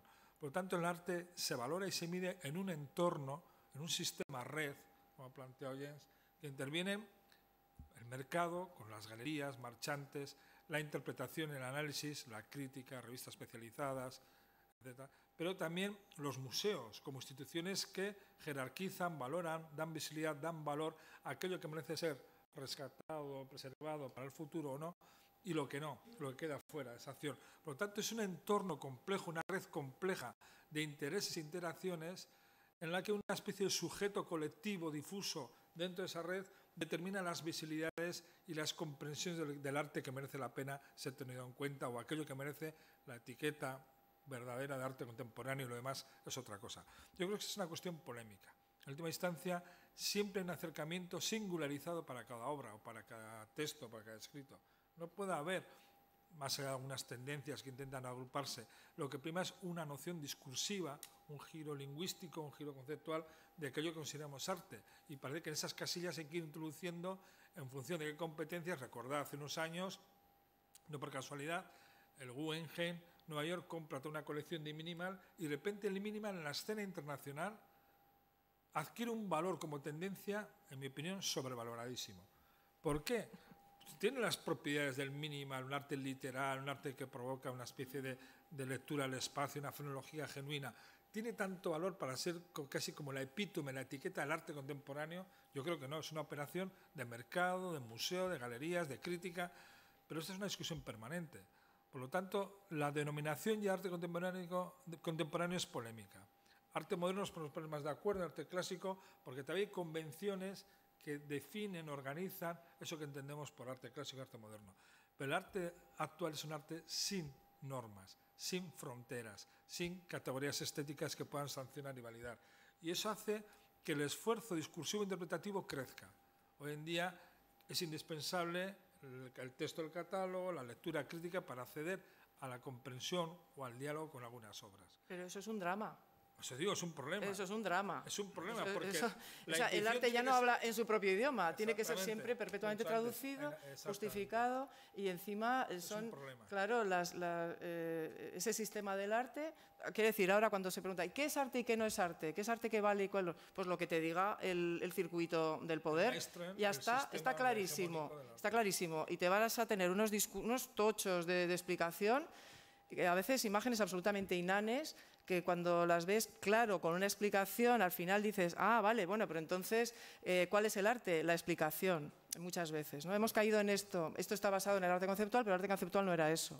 El arte conceptual era una verdadera vanguardia. Entonces, por eso digo yo que la educación en arte es la única herramienta que nos puede, digamos, salvar pues, de este sin Dios. Lo que pasa es que la educación sobre todo se hace a través de las obras. Claro. Lo que moviliza de curiosidad, de enigma, de misterio, de incomprensión, es lo que activa, digamos, un protocolo. Eso es. Digamos, habla en sus propios términos. Eso es. Y hay un acto creativo asociado al primer acto creativo, que es el acto de la recepción. También, claro, obviamente sí. Un hacer creativo, que son afectos, son imaginaciones, son bagajes que reconocemos y que desplegamos, y eso también tiene una dimensión misteriosa. El acto creativo, cuando alguien hace algo y cuando alguien lo recibe.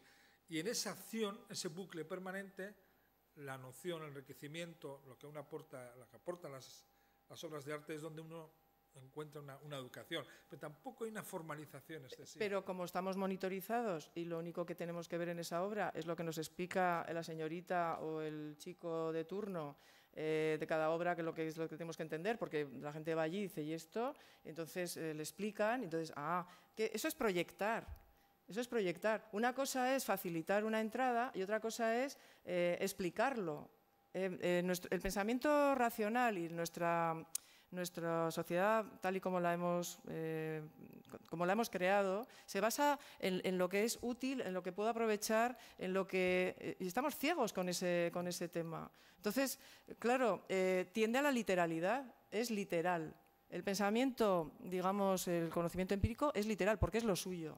Pero el arte no puede ser literal, es simbólico, es abierto, es intuitivo, habla con el misterio, efectivamente. Pero claro, si todo nos lo explican, mira, esto lo hizo, y luego las anécdotas sobre la vida de los artistas también dan mucho juego, porque la gente así ya se enrolla un poco con el lecturas o el Sálvame, y entonces vamos rellenando obras, las vamos tapando.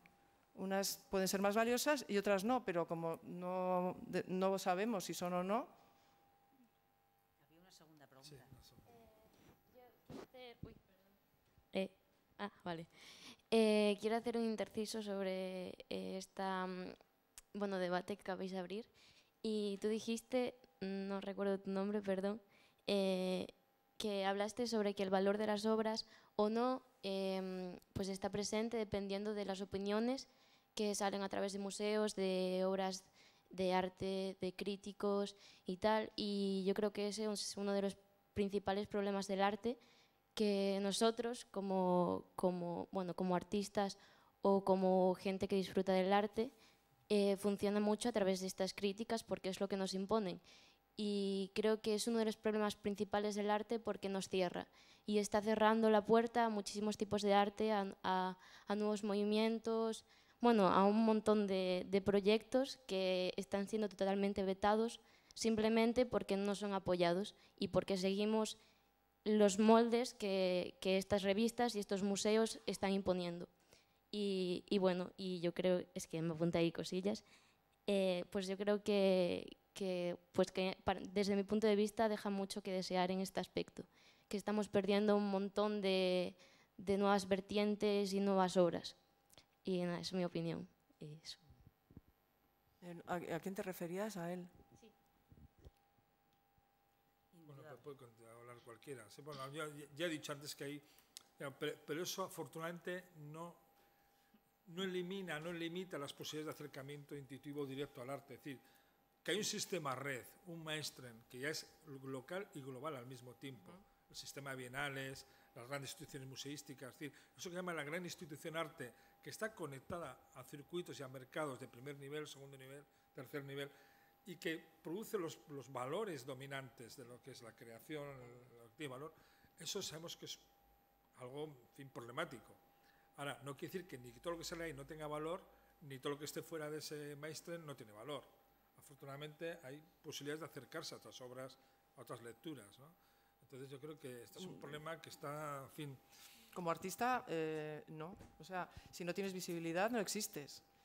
O existes en el circuito o no existes. Eso es lo que yo quería decir. de una forma marginal. Bueno, sobrevives en la trinchera de la cuneta, pero claro, eso... Pasa lo mismo en literatura, no hay que ganar el planeta para ser visible. Es decir, hay también artistas que en ediciones pequeñas, autores que se leen a través de otras redes, se informan de la existencia de sus artistas, no sé. Pero todo el mundo sabe leer, todo el mundo sabe leer. Es la diferencia, yo creo. O sea, es verdad, pero el mercado manda mucho, pero en el arte es mucho más grave, es mucho más profunda la crisis, el problema, creo yo. Porque hay protocolos más complejos, necesitan. El arte conceptual, vamos a ver, bueno, también hay algunos el protocolo... El arte ahora parece difícil porque hay cosas que no entendemos bien. Y es que la gente va al Prado, ve las meninas y porque reconoce figuras cree que ha entendido a Velázquez. Pero claro, si no has educado a nadie para que sea capaz de ver otra cosa... El arte del pasado, no, o leer una tragedia, o leer lo que sea, o leer el Quijote, o leer una obra de Shakespeare. No, o sea, digamos, hay niveles de acercamiento que tienen que ver con los bagajes, culturas de cada uno, a una obra que siempre tiene estratos más complejos que llegas al primero o al segundo. Esto lo explica muy bien y lo ironiza y lo retrata muy bien Humberto Eco, El nombre de la rosa, una novela que hemos leído todo Dios o hemos visto la película. La gente entiende que porque reconoce un thriller medieval soportado en guerras de religión y en conflictos religiosos, y hay un suspense, un thriller, ha entendido El nombre de la rosa. El nombre de la rosa tiene muchos niveles de reconocimiento. ¿Alguien sabe quién es Charles Sanders Peirce si no ha leído nada de Peirce? Y sin embargo, esto es un homenaje a Peirce, el gran introductor de la semiótica, de la teoría de los signos, de las primeras formas de inferencia lógica. Claro, lo hace Humberto Eco, que es un catedrático de semiótica. Y hace un juego de citas sutiles. Claro, no todo el mundo hace a ese nivel. O un nivel de una complejidad teológica que está en algunas discusiones. O filosofía del lenguaje a través de Ockham o a través de otras. Es decir, eso que creemos que todo el mundo que es muy sencillo y es un bestseller de todo el mundo, sin embargo, y me parece estupendo, la gente llega hasta donde llega. Se llega al primer nivel y lo disfruta hasta el primer nivel, segundo hasta el segundo. Pero hay 7 estratos de sentido que necesita un bagaje y una especialización para acceder a todos esos sentidos. Entonces, yo creo que lo mismo podemos hablar de Velázquez, o podemos hablar de Tiziano, o de Poussin, o podemos hablar de Duchamp. Pero insisto, lo mismo. La gente sabe leer, lo que no saben es interpretar imágenes, claro, no sabe pensar en imágenes, entonces... Es como te digo que la gente sabe ver, y como sabe ver, ve algo. No. Para acceder a la complejidad de una obra visual o una obra literaria necesitas bagajes. Bueno, bagajes y educación, que ahora se supone que es para todo el mundo. La conciencia crítica. Claro, pero la conciencia crítica tienes que haberla formado. Pero saber leer y saber interpretar son 2 cosas distintas. O sea, puedes saber leer pero no interpretarlo. Pero si ni tan siquiera sabes leer, quiero decir, es que no vas a llegar... Quiero decir, o sea, tú has dicho que si sabes... Estoy completamente de acuerdo, pero yo creo que en el arte se agrava.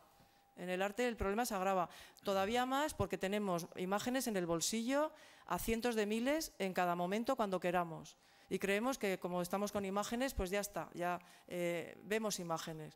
Y como decía Ruskin, efectivamente nos ciegan, precisamente bloquean la capacidad para relacionarnos con las cosas desde el punto de vista visual o más bien diríamos plástico, ¿no? Receptivo. Estamos... ¿Cuántas imágenes vemos? Quiero decir, vamos a casa y vemos la tele, o antes al principio era la radio, luego es la tele, luego es el WhatsApp, y hay una red ya por todo el planeta y nos relacionamos a través de eso. Esto lo dice Mandel y lo dice muy bien, ¿no? Pero claro, y entonces nuestra capacidad para aprender a relacionarnos con esto, que es con lo que lidiamos, o con lo que la vamos perdiendo. Increíble. No es increíble, es muy útil, quiero decir, es mucho más manipulable. Pero es muy triste que la gente no aprenda a ver en el espacio si no le enseñas la foto a través del móvil. Por ejemplo. Yo también creo que estamos tan acostumbrados a estar rodeados de información muy banal que perdemos la capacidad crítica de ver qué cosas son interesantes y que aportan y qué cosas son totalmente, pues eso, banales. Que viene ligado a lo que decía Gens, está tan guiada esa recepción, esa interpretación, que ya no hay una conciencia, no hay una crítica, no se cultiva eso. Entonces no van a llegar al 7º nivel. Bueno, habrá algunas personas locos como Luis, por ejemplo, gente que tiene como afición y que quiero decir, gente locos como nosotros, que nos dedicamos a cosas que no sirven para nada, porque es tu vida, ¿no? Que te da la vida. Pues... Yo añadiría, echaría más leña al fuego todavía para que esto se anime más todavía, ¿no? Coincido en las ideas fundamentales que citabas, pero yo creo que hay un hecho que no ayuda nada a que la gente pueda entender, comprender, reflexionar, y es que yo tengo la sensación de que cada vez más los comentarios y las críticas especializadas sobre arte son insoportables. En muchísimas ocasiones. Hay una pedantería insoportable. Pura retórica. Hay una retórica, un postureo, una tontería que yo creo que echa para atrás a la gente. Es que hay cosas que son imposibles de, no digo ya de entender, sino imposibles de soportar, porque es que ves que hay mucha artificiosidad, ¿no? Pero eso protege el sistema. Claro. Eso protege el sistema porque asusta, lo mismo que mucha gente no entra a las galerías porque le da como susto. Parece que es como entrar en un club. Pero espanta a la gente que no tiene una formación más o menos sólida. Claro, si tú tienes una formación en historia, arte y tal, bueno, pues puedes quedarte con lo que realmente vale y despreciar el resto y no pasa nada, ¿no? Acabas encontrando repeticiones. Claro, pero no ocurre así con la mayoría del personal, ¿no? Entonces yo creo que es uno de los factores también que explica ese rechazo. Se ha desarrollado incluso una forma de hablar que se llama, en inglés le llaman art speak, como hablar artístico, habla artística, que es ininteligible. Hay chistes muy buenos de que cuando uno es en un avión están a ver qué clave ponemos, no sé, todos los idiomas están ya, vamos a hablar en art speak, seguro que esto no lo entiende ni Dios, ¿no? Esos son sistemas de protección, yo creo. Cuando yo daba clase para pagarme la carrera en una Icastola, les podía preguntar a los niños de las 10 asignaturas que teníamos, que tenían ellos, mejor dicho, yo solo daba plástica, ¿cuáles importaban a sus padres?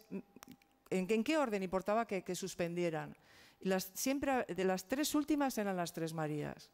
Educación física, educación en valores o ética o religión y plástica. Y plástica, claro, sí. y a mis padres les da igual que esto lo suspenda, porque esto no sirve para nada, ¿esto qué más da? Ahí empezamos por ahí ya. Sí, Los niños no son tontos y captan muy claramente el valor de las cosas. Y ahí se queda, o sea, los niños, la gente... ¿Cuánta gente de aquí habéis seguido dibujando? Y todos dibujabais de pequeños, ¿no? Solo conozco a un niño que dice que no le gusta dibujar. Todos dibujabais de pequeños, no sé si os acordáis o no. ¿Cuántos habéis seguido dibujando? ¿Y por qué lo habéis dejado? ¿Pues una cosa de niños? Ella también quería hablar.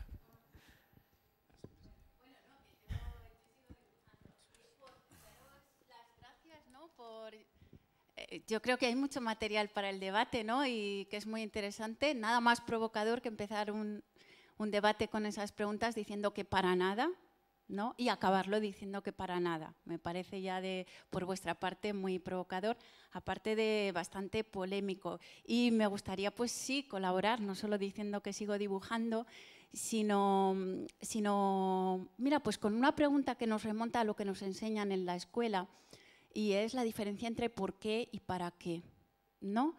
Quizá también por un problema que ha salido aquí, porque por un lado no sirve para nada y por otro lado sirve para todo: libertad, pensamiento, belleza, inventar mundos, ¿no? Entonces ahí quizá entra un poco pues todas estas cosas que estás metiendo, Jens, ¿no? Todas estas preguntas de que realmente hay un problema de valores, ¿no? Porque lo tenemos, al menos desde aquí, desde el otro lado, percibimos una respuesta clara, rotunda, para nada, y una hora de debate, una hora de exposición que en el fondo sirve para todo. Entonces, por eso decía, nos hemos ido como parte de este problema a la funcionalidad, a la utilidad, al para qué. El para qué es verdad que nos lleva a los demás, creo yo, a ver ahora qué opinan los demás y vosotros. El por qué quizá es algo más personal, nos lleva a de dónde viene, ¿no? Eso que vamos a llevar hacia adelante. No sé, quizá el por qué ha sido un poco más olvidado, no así por parte de las artistas, quizá estas preguntas no se respondían igual desde el punto de vista del crítico, del investigador, que desde el artista, ¿no? Que sí que ha habido aquí pues un montón de respuestas, ya digo, entre ellas también polémicas. Hay, ya digo, mucho material para el debate. A mí, una de las cosas que también acabo de oír, todo el mundo sabe leer, además lo repetías, todo el mundo sabe leer, ¿no? ¿Y cómo duele eso en parte, ¿no? Porque en el fondo yo que principalmente trabajo la poesía, pues es verdad que no todo el mundo sabe leer tampoco. Bueno, ¿no? leer la B con la ABA, quiero decir. Claro, ¿no? pero efectivamente sí, hombre, claro. vuelve a ser el mismo problema. Yo quiero al menos dar mi opinión. En la escuela me parece que todavía hay conciencia crítica. Eso depende del profesor. En el fondo depende de cómo imparta la materia, sea la que sea. Pero es verdad que hay un problema de horas. Y es verdad que en la escuela pública obligatoria para los chavales hay un montón de horas dedicadas a la lectura y hay pocas horas dedicadas a mirar, a la educación en el mirar, porque luego el problema de interpretar se lleva a la literatura, a la poesía, al arte, pero dedicadas a mirar hay menos y dedicadas a escuchar también hay menos. Entonces ahí sí que no hablamos del profesor, hablamos de las leyes, que o se cambian entre todos o no se cambian. Y es verdad que sigue habiendo una hora o dos de plástica a la semana, una de música y que sigue siendo lo menos importante para los padres. O sea que… y bueno, pues otra pregunta más, porque efectivamente yo también tengo también un doctorado en vanguardias y se ha hablado muchísimo de las vanguardias. En ese sentido quiero colaborar para asustar más todavía. En concreto el futurismo, una de las vanguardias, ¿no? Lo que pide es la velocidad. O sea, que adelante, ¿no? Sin miedo a nada y menos a que haya velocidad. Ya hace un siglo, ¿no? Hubo una panda de artistas locos que lo que pedían era la velocidad para cambiar el arte. Creo, sí, y eso me parecía polémico, seguir afirmando que el arte sigue buscando lo nuevo. creo que es una gran pregunta. ¿Qué está buscando ahora el arte? Si busca realmente lo nuevo. A principios de siglo se buscaba, la vanguardia histórica se hacía esa pregunta, buscaba lo nuevo, pero hoy en día se ha hablado de fluir, de mutar. Yo no estoy segura de que sea lo nuevo, sí que creo que está desvalorizado. Y bueno, pues ha sido mi contribución con más preguntas y con alguna colaboración por mi parte. Muchas gracias, de verdad. Ella tenía una pregunta.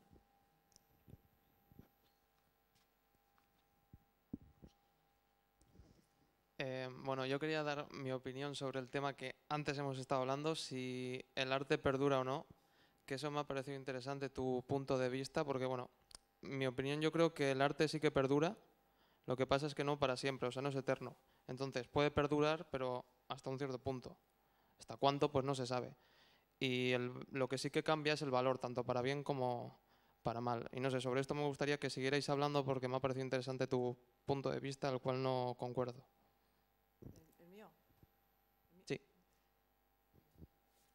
El valor es gracioso porque depende del momento cultural en el que uno esté. Formas artísticas que en su día no tuvieron ningún éxito, el típico ejemplo es Van Gogh, pero también es el Greco, por ejemplo, o formas artísticas en general, periodos enteros, el románico, depende en qué época posterior se consideraba una cosa horrorosa que no valía nada, que se podía tirar a la basura, o de repente se vuelve a revalorizar y se proyectan sobre ello o se percibe con más interés y se interesa en un momento cultural sobre ello. La duración, el tiempo, forma parte del gran misterio. ¿Por qué de repente encontramos unas pinturas en Lekeitio debajo de un garaje o de una calle, ¿no? De una alcantarilla? Y podríamos no haberlas encontrado nunca. Podríamos haberlas encontrado y pensar que eran una porquería y que nos daban igual, con lo cual ha pasado mucho por aquí. Te quiero decir, todo depende de ese gran misterio que es esto de aquí, esto de estar aquí, que es muy raro, porque realmente a nivel de razones, pues no tenemos respuestas para eso, ¿no? ¿Por qué una cosa aparece en un momento? Y fíjate la cantidad de arte que han roto, que han destruido ahora en Siria, ¿no? O que hicieron estas barbaridades. Para nosotros es una cosa espantosa, porque yo, no sé, una vez estuve en Egipto. Yo siento fascinación por el arte egipto y por el arte prehistórico, etcétera. Me doy cuenta de que en realidad lo que me llega de ahí lo intuyo o intento intuirlo. Yo no sé cómo era esa sociedad. Pagaría lo que fuera por tener un reloj del tiempo y volver a estar ahí, ver cómo olía, qué hacían, cómo vivían, qué pensaban, ¿no? Pero nos llega algo a través de ese arte. Algo que sigue siendo actual. Ese es el poder del arte. Pero que perviva o no, que se valore o no, pues es tan aleatorio como que te toquen hacer rico o pobre, como que qué sentido tiene la vida, que nuestra sociedad actual no piensa sobre eso, no plantea respuestas. Somos muy nihilistas, entonces son preguntas que preferimos no hacernos y quizás por eso pues estamos todo el santo día drogándonos con todo, ¿no? Estamos todo el rato evadiéndonos, es una cultura de mucha evasión. Son preguntas muy grandes que quizás pues se salen desde luego de la lógica. O sea, no se puede saber. O sea, tú ahora acabas de decir que es aleatorio. Solo que antes, cuando habéis estado debatiendo, te he entendido que habías dicho que no perdura. Es que no perdura. Es que nada perdura. Aleatorio no perdura. Todo lo que ha empezado va a terminar. Eso lo sabemos por lógica. Lo mismo que sabemos que todos los que estamos aquí lo vamos a cascar. Sí, claro. O sea, es lo que yo digo, que no es eterno, pero con no perdura. Bueno, perdura pues de esa manera incontrolable. Tú sueltas algo ahí. ¿Y qué pasará? Pues no sabemos con ello. Quiero decir, podemos encontrar el arte maya o puede ser que lo hayan destruido y no nos enteraremos de toda una forma de cultura. Desaparecen lenguas y con cada lengua un mundo entero interpretado a diario. Es algo que estamos haciendo con nuestro sistema de vida globalizado, ¿no? Lo estamos haciendo nosotros mismos, quiero decir. Toda esa gente, todas esas culturas, todos esos mundos, todas esas ventanas al mundo que nos podrían haber ayudado a tener un punto de distancia para nuestro propio sistema cultural, desaparecen y nos dan igual porque no nos hemos enterado. O nos dan igual porque como no nos toca nuestra comodidad. Quiero decir que perduran y cuando perduran y son de ese nivel, hacen ese efecto, pero lo mismo podían haber desaparecido. Vale, era eso. Gracias. Bueno, yo soy un poco más polémico con Gens. Yo sí que creo que las grandes obras de arte en cualquier dominio tienen una duración que trasciende la época, trasciende el artista. Lo que no podemos es vivirlo en las mismas condiciones imaginarias, afectivas que vivían los que eran coetáneos de esa experiencia. Es decir, nosotros podemos ir a ver una obra trágica en Extremadura, no sé el nombre ahora, joder, al Teatro de Mérida, y evidentemente no te tienes que poner la túnica, ni te disfrazas de griego, ni eres un griego. Pero tú vas a ver esa creación simbólica, poética, imaginaria, con la experiencia del presente. Pero también haces un diálogo en el tiempo.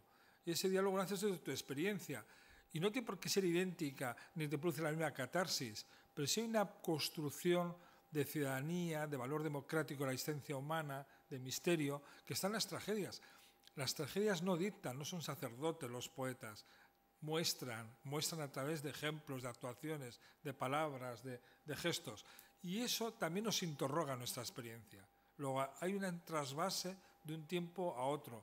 Es decir, hay enigmas que transfieren y alumbran nuestra experiencia. ¿O es que acaso Edipo Rey solamente pertenece al contexto del siglo IV antes de Cristo? Yo no he dicho eso para nada, ¿eh? Yo te digo como ejemplo. Que efectivamente nos toca. Y pues eso, las grandes obras perduran, pero de otras cosas no perduran. Las grandes obras perduran en cualquiera de sus registros. ¿Por qué? Porque el enigma que está en Edipo, el enigma, la sabiduría de Sófocles, cuando lo que nos deja como pregunta nunca pudiendo ser contestada es que en nuestra experiencia vital, en nuestra trayectoria vital, nunca sabemos cuáles son las consecuencias últimas de nuestros actos. Es el gran mensaje universal de una obra singular, localizada social históricamente en un contexto dado. Pero sin embargo hay algo que transfiere todo eso. O la melancolía de Cervantes a través del Quijote, el conflicto entre sueños y realidad, las tensiones que quiere reproducir de nuevo Unamuno. Es decir, todo eso nos sigue interpelando, pero nos interpela con los ojos de la experiencia del presente, no con los ojos de la experiencia del pasado. Es decir, tú puedes leer el Quijote como una novela de caballerías, ahí está la ironía, como una especie de juego irónico sobre esas novelas de su época. Pero sin embargo, su universalidad está en esa capacidad de interpelar nuestra distancia, nuestra consciencia melancólica, de que entre nuestros deseos y sueños y nuestras aspiraciones concretas reales hay siempre una brecha que no podemos superar. Creo que ahí está la cuestión del tiempo también, ¿no? Evidentemente. Y la continuidad cultural. Pero no solo es una continuidad cultural, independientemente del tiempo de la obra, el tiempo de que pueda haber una lectura posterior que siga siendo igual de enriquecedora, sino también el tiempo en el sentido de el tiempo que tiene dentro, ¿no? Y hay, por ejemplo, el tiempo que tiene dentro, y me refiero a un tiempo que tiene dentro de la conciencia del hombre. Y ahí volvemos a lo simbólico, cómo se queda almacenado, ¿no? Y es curioso, cuando indagas en el pasado, intentas entender, y Jung esto lo hace muy bien, ¿no? Un poco analizando cómo esa conciencia que tenemos en nuestro colectivo, en esta especie de almacén que lo tenemos grabado desde la prehistoria, resulta que hay cosas que se van almacenando. Entonces, cuando se enciende la chispa, muchas veces pensamos que es por una cuestión del presente. ¿Y qué va? Es que a lo mejor llevamos 300.000 años recogiendo semillas en un bosque, viviendo debajo, controlando la luna para saber los cultivos. O sea, hay una serie de actos que se han ido desarrollando como seres humanos que están ligados a una conciencia, es decir, todo eso se ha quedado almacenado de alguna manera en el depósito de la memoria. Pero esa memoria que el ser humano ha ido almacenando, esa memoria se ha ido llenando y hoy en día somos a veces muy arrogantes al pensar que con lo que llevamos aquí desde 1000 años antes de Cristo ya no es suficiente para realmente tener una visión histórica, una visión lineal. Y no, hay muchas cosas que están almacenadas en ese simbólico, que están en ese cajón que se formó antes. Es decir, que estamos hablando hace muchísimos miles de años. Y en esa dimensión, que es la del inconsciente, el tiempo no existe. No existe, aupato, efectivamente. Bueno, estoy muy de acuerdo, pero bueno. Vamos a hacer una discusión psicoanalítica. Claro que existe. Lo que pasa es que existe como latencia y como potencia y que dialoga y se misturiza con el tiempo actual. Para que haya creación, tiene que haber tiempo. Sí, a ver, hay un tiempo lineal, pero hay otro... un tiempo imaginario que puede lo muy largo unirlo en un fragmento y algo muy fragmentario dilatarlo como una eternidad. Esa es la potencia de lo imaginario en la experiencia del tiempo. Y eso lo saben los artistas, los poetas. Gideon lo llama el presente eterno. eterno. Los enamorados y las enamoradas. Claro, no, el presente eterno no. ¿no? Y eso hasta San Agustín se dio cuenta de ello. Y Dios puso un nombre, la distentio y la intentio. O sea, hay un movimiento dialéctico extraño de distensión y de concentración, de condensación. Por eso tenemos una experiencia. Humberto Eco, que era muy inteligente, decía que todos los seres humanos que están enamorados son semiólogos asilvestrados. Tienen una pulsión, una necesidad de construir sentido de lo que pasa, de lo que le pasa al otro, de lo que le pasa a uno. Afortunadamente eso dura poco tiempo porque el estado de idiotez que genera es un poco... Actualmente lo llamamos estar colgado. Es peor, ¿no? Pero es verdad que produce una capacidad de experimentar el tiempo, no como orden cronológico, secuencia temporal, sino como orden imaginario, como experiencia imaginaria, que se puede distender o dilatar. Una espera se puede hacer eterna, una espera breve, o un encuentro breve se puede experimentar como algo que ha durado muchísimo. Esa potencia es una potencia creadora de la imaginación y la sensibilidad. La psique produce esa experiencia. Pero sigue siendo limitada en el sentido en el que siempre estás basado en un eje lineal. No estoy hablando de eje lineal. Esa es la percepción cronológica del tiempo. Mecanizar. Yo hablo de la experiencia imaginaria, la dimensión imaginaria del tiempo. Pero es que al decir imaginaria parece como que no es real. No, claro, no, es real y no Entonces real. las palabras aquí son un poco engañosas. Es que ¿dónde está todo? Está en la imaginación, la psique, ¿dónde está nuestra imaginación? Bueno, aquí la también. Razón, ¿dónde está la imaginación? Claro, no solo es la imaginación, es un pozo que está en la conciencia, es decir, no es lo que yo me estoy imaginando, sino que es un pozo como mi ADN que viene conmigo. No, eso es estructuralismo, eso se activa, es como la anamnesis y la reminiscencia. Algo está latente y algo se recrea a la luz de la experiencia actual. Y con todos los bagajes y todas las pulsiones, representaciones que uno tiene. ¿Cuál es la imagen de la psique?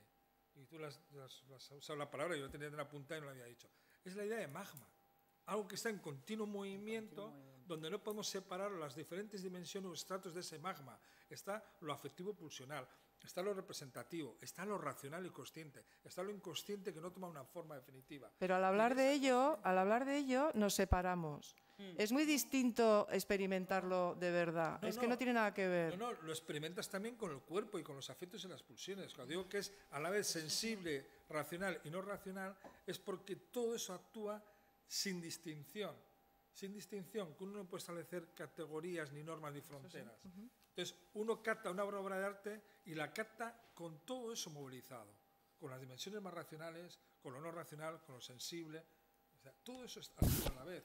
Ahora, también creo que cuanto más bagajes racionales, más interviene un diálogo complejo con lo no racional.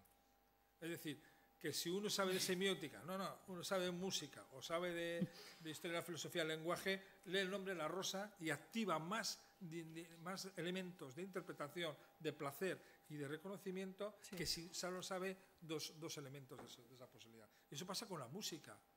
Uno no necesita tener un tratado de teoría musical para apreciar una obra, pero la aprecia, o ser geólogo para apreciar un paisaje.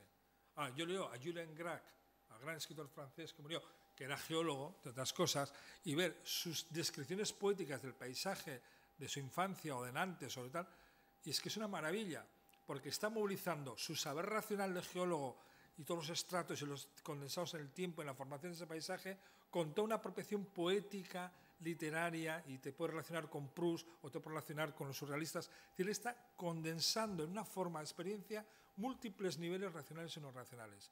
Evidentemente, la riqueza de esa percepción no elimina que otro que sea lego en todas esas cuestiones va a ese paisaje y lo disfruta. Bueno, pero por ejemplo, si comparamos, yo no he leído a este señor, pero sí, seguro, además mi padre era geólogo, pero quiero decir, si vemos un haiku japonés, por poner un ejemplo en la otra punta, tiene toda la sofisticación y toda la... vale, muy bien. Termina. No, pues quiero decir que es otro punto de vista completamente diferente. No, es complementario. Yo creo que una cosa no quita la otra. Mira, hay dos tópicos que a mí me molestan mucho a la hora de ver el arte. Termino, dos frases. El tópico, donde uno de las vanguardias vascas lo utilizaba mucho y me ponía los nervios, es decir, al arte hay que acercarse como un niño. Eso es una falacia para un adulto. Pues sí, porque no es un niño. Me parece una falacia. Y el otro el que dice, no, al arte, el contrario. Al arte hay que ir dotado de artillería teórica, historiográfica, categoría, tampoco. Es decir, al arte hay que ir con todas nuestras posibilidades, afectivas, emocionales, intuitivas, sensibles, y también cognitivas y también racionales. Y cuanto más bagajes movilicemos en eso, mayor complejidad podremos extraer de esa experiencia, esa obra de arte. Pero ni un mito, un topicazo, ni el otro. Lo diga quien lo diga. Ni es cosa mental únicamente, ni es cosa sensible. El arte es cosa sensible y mental, y afectiva, y pulsional, y libidinal. Todo eso es el arte. Y la experiencia que procura también. Entonces no habría que oponer una cosa a otra, en mi opinión. No, es que hay artistas que defienden ese acercamiento infantil. Simple. Bueno, gracias por vuestra paciencia y atención.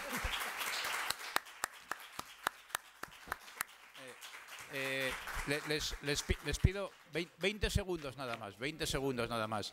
En la primera planta, en la biblioteca, hay una exposición de libros de artista en miniatura, maravillosa, en 3 vitrinas. Y segundo, entre el 26 y el 28 de octubre, de viernes a domingo, habrá una exposición de libros de artista en el Museo San Telmo, que será la culminación de esta 4ª edición de los encuentros a los que me he referido al comienzo. No se lo pierdan. Gracias. Es que conocía muy poco tu trabajo. Lo tengo de muy poco muy profundos. Diferentes. Esto lo tenéis que coger ahí, un mensaje subliminal de fondo.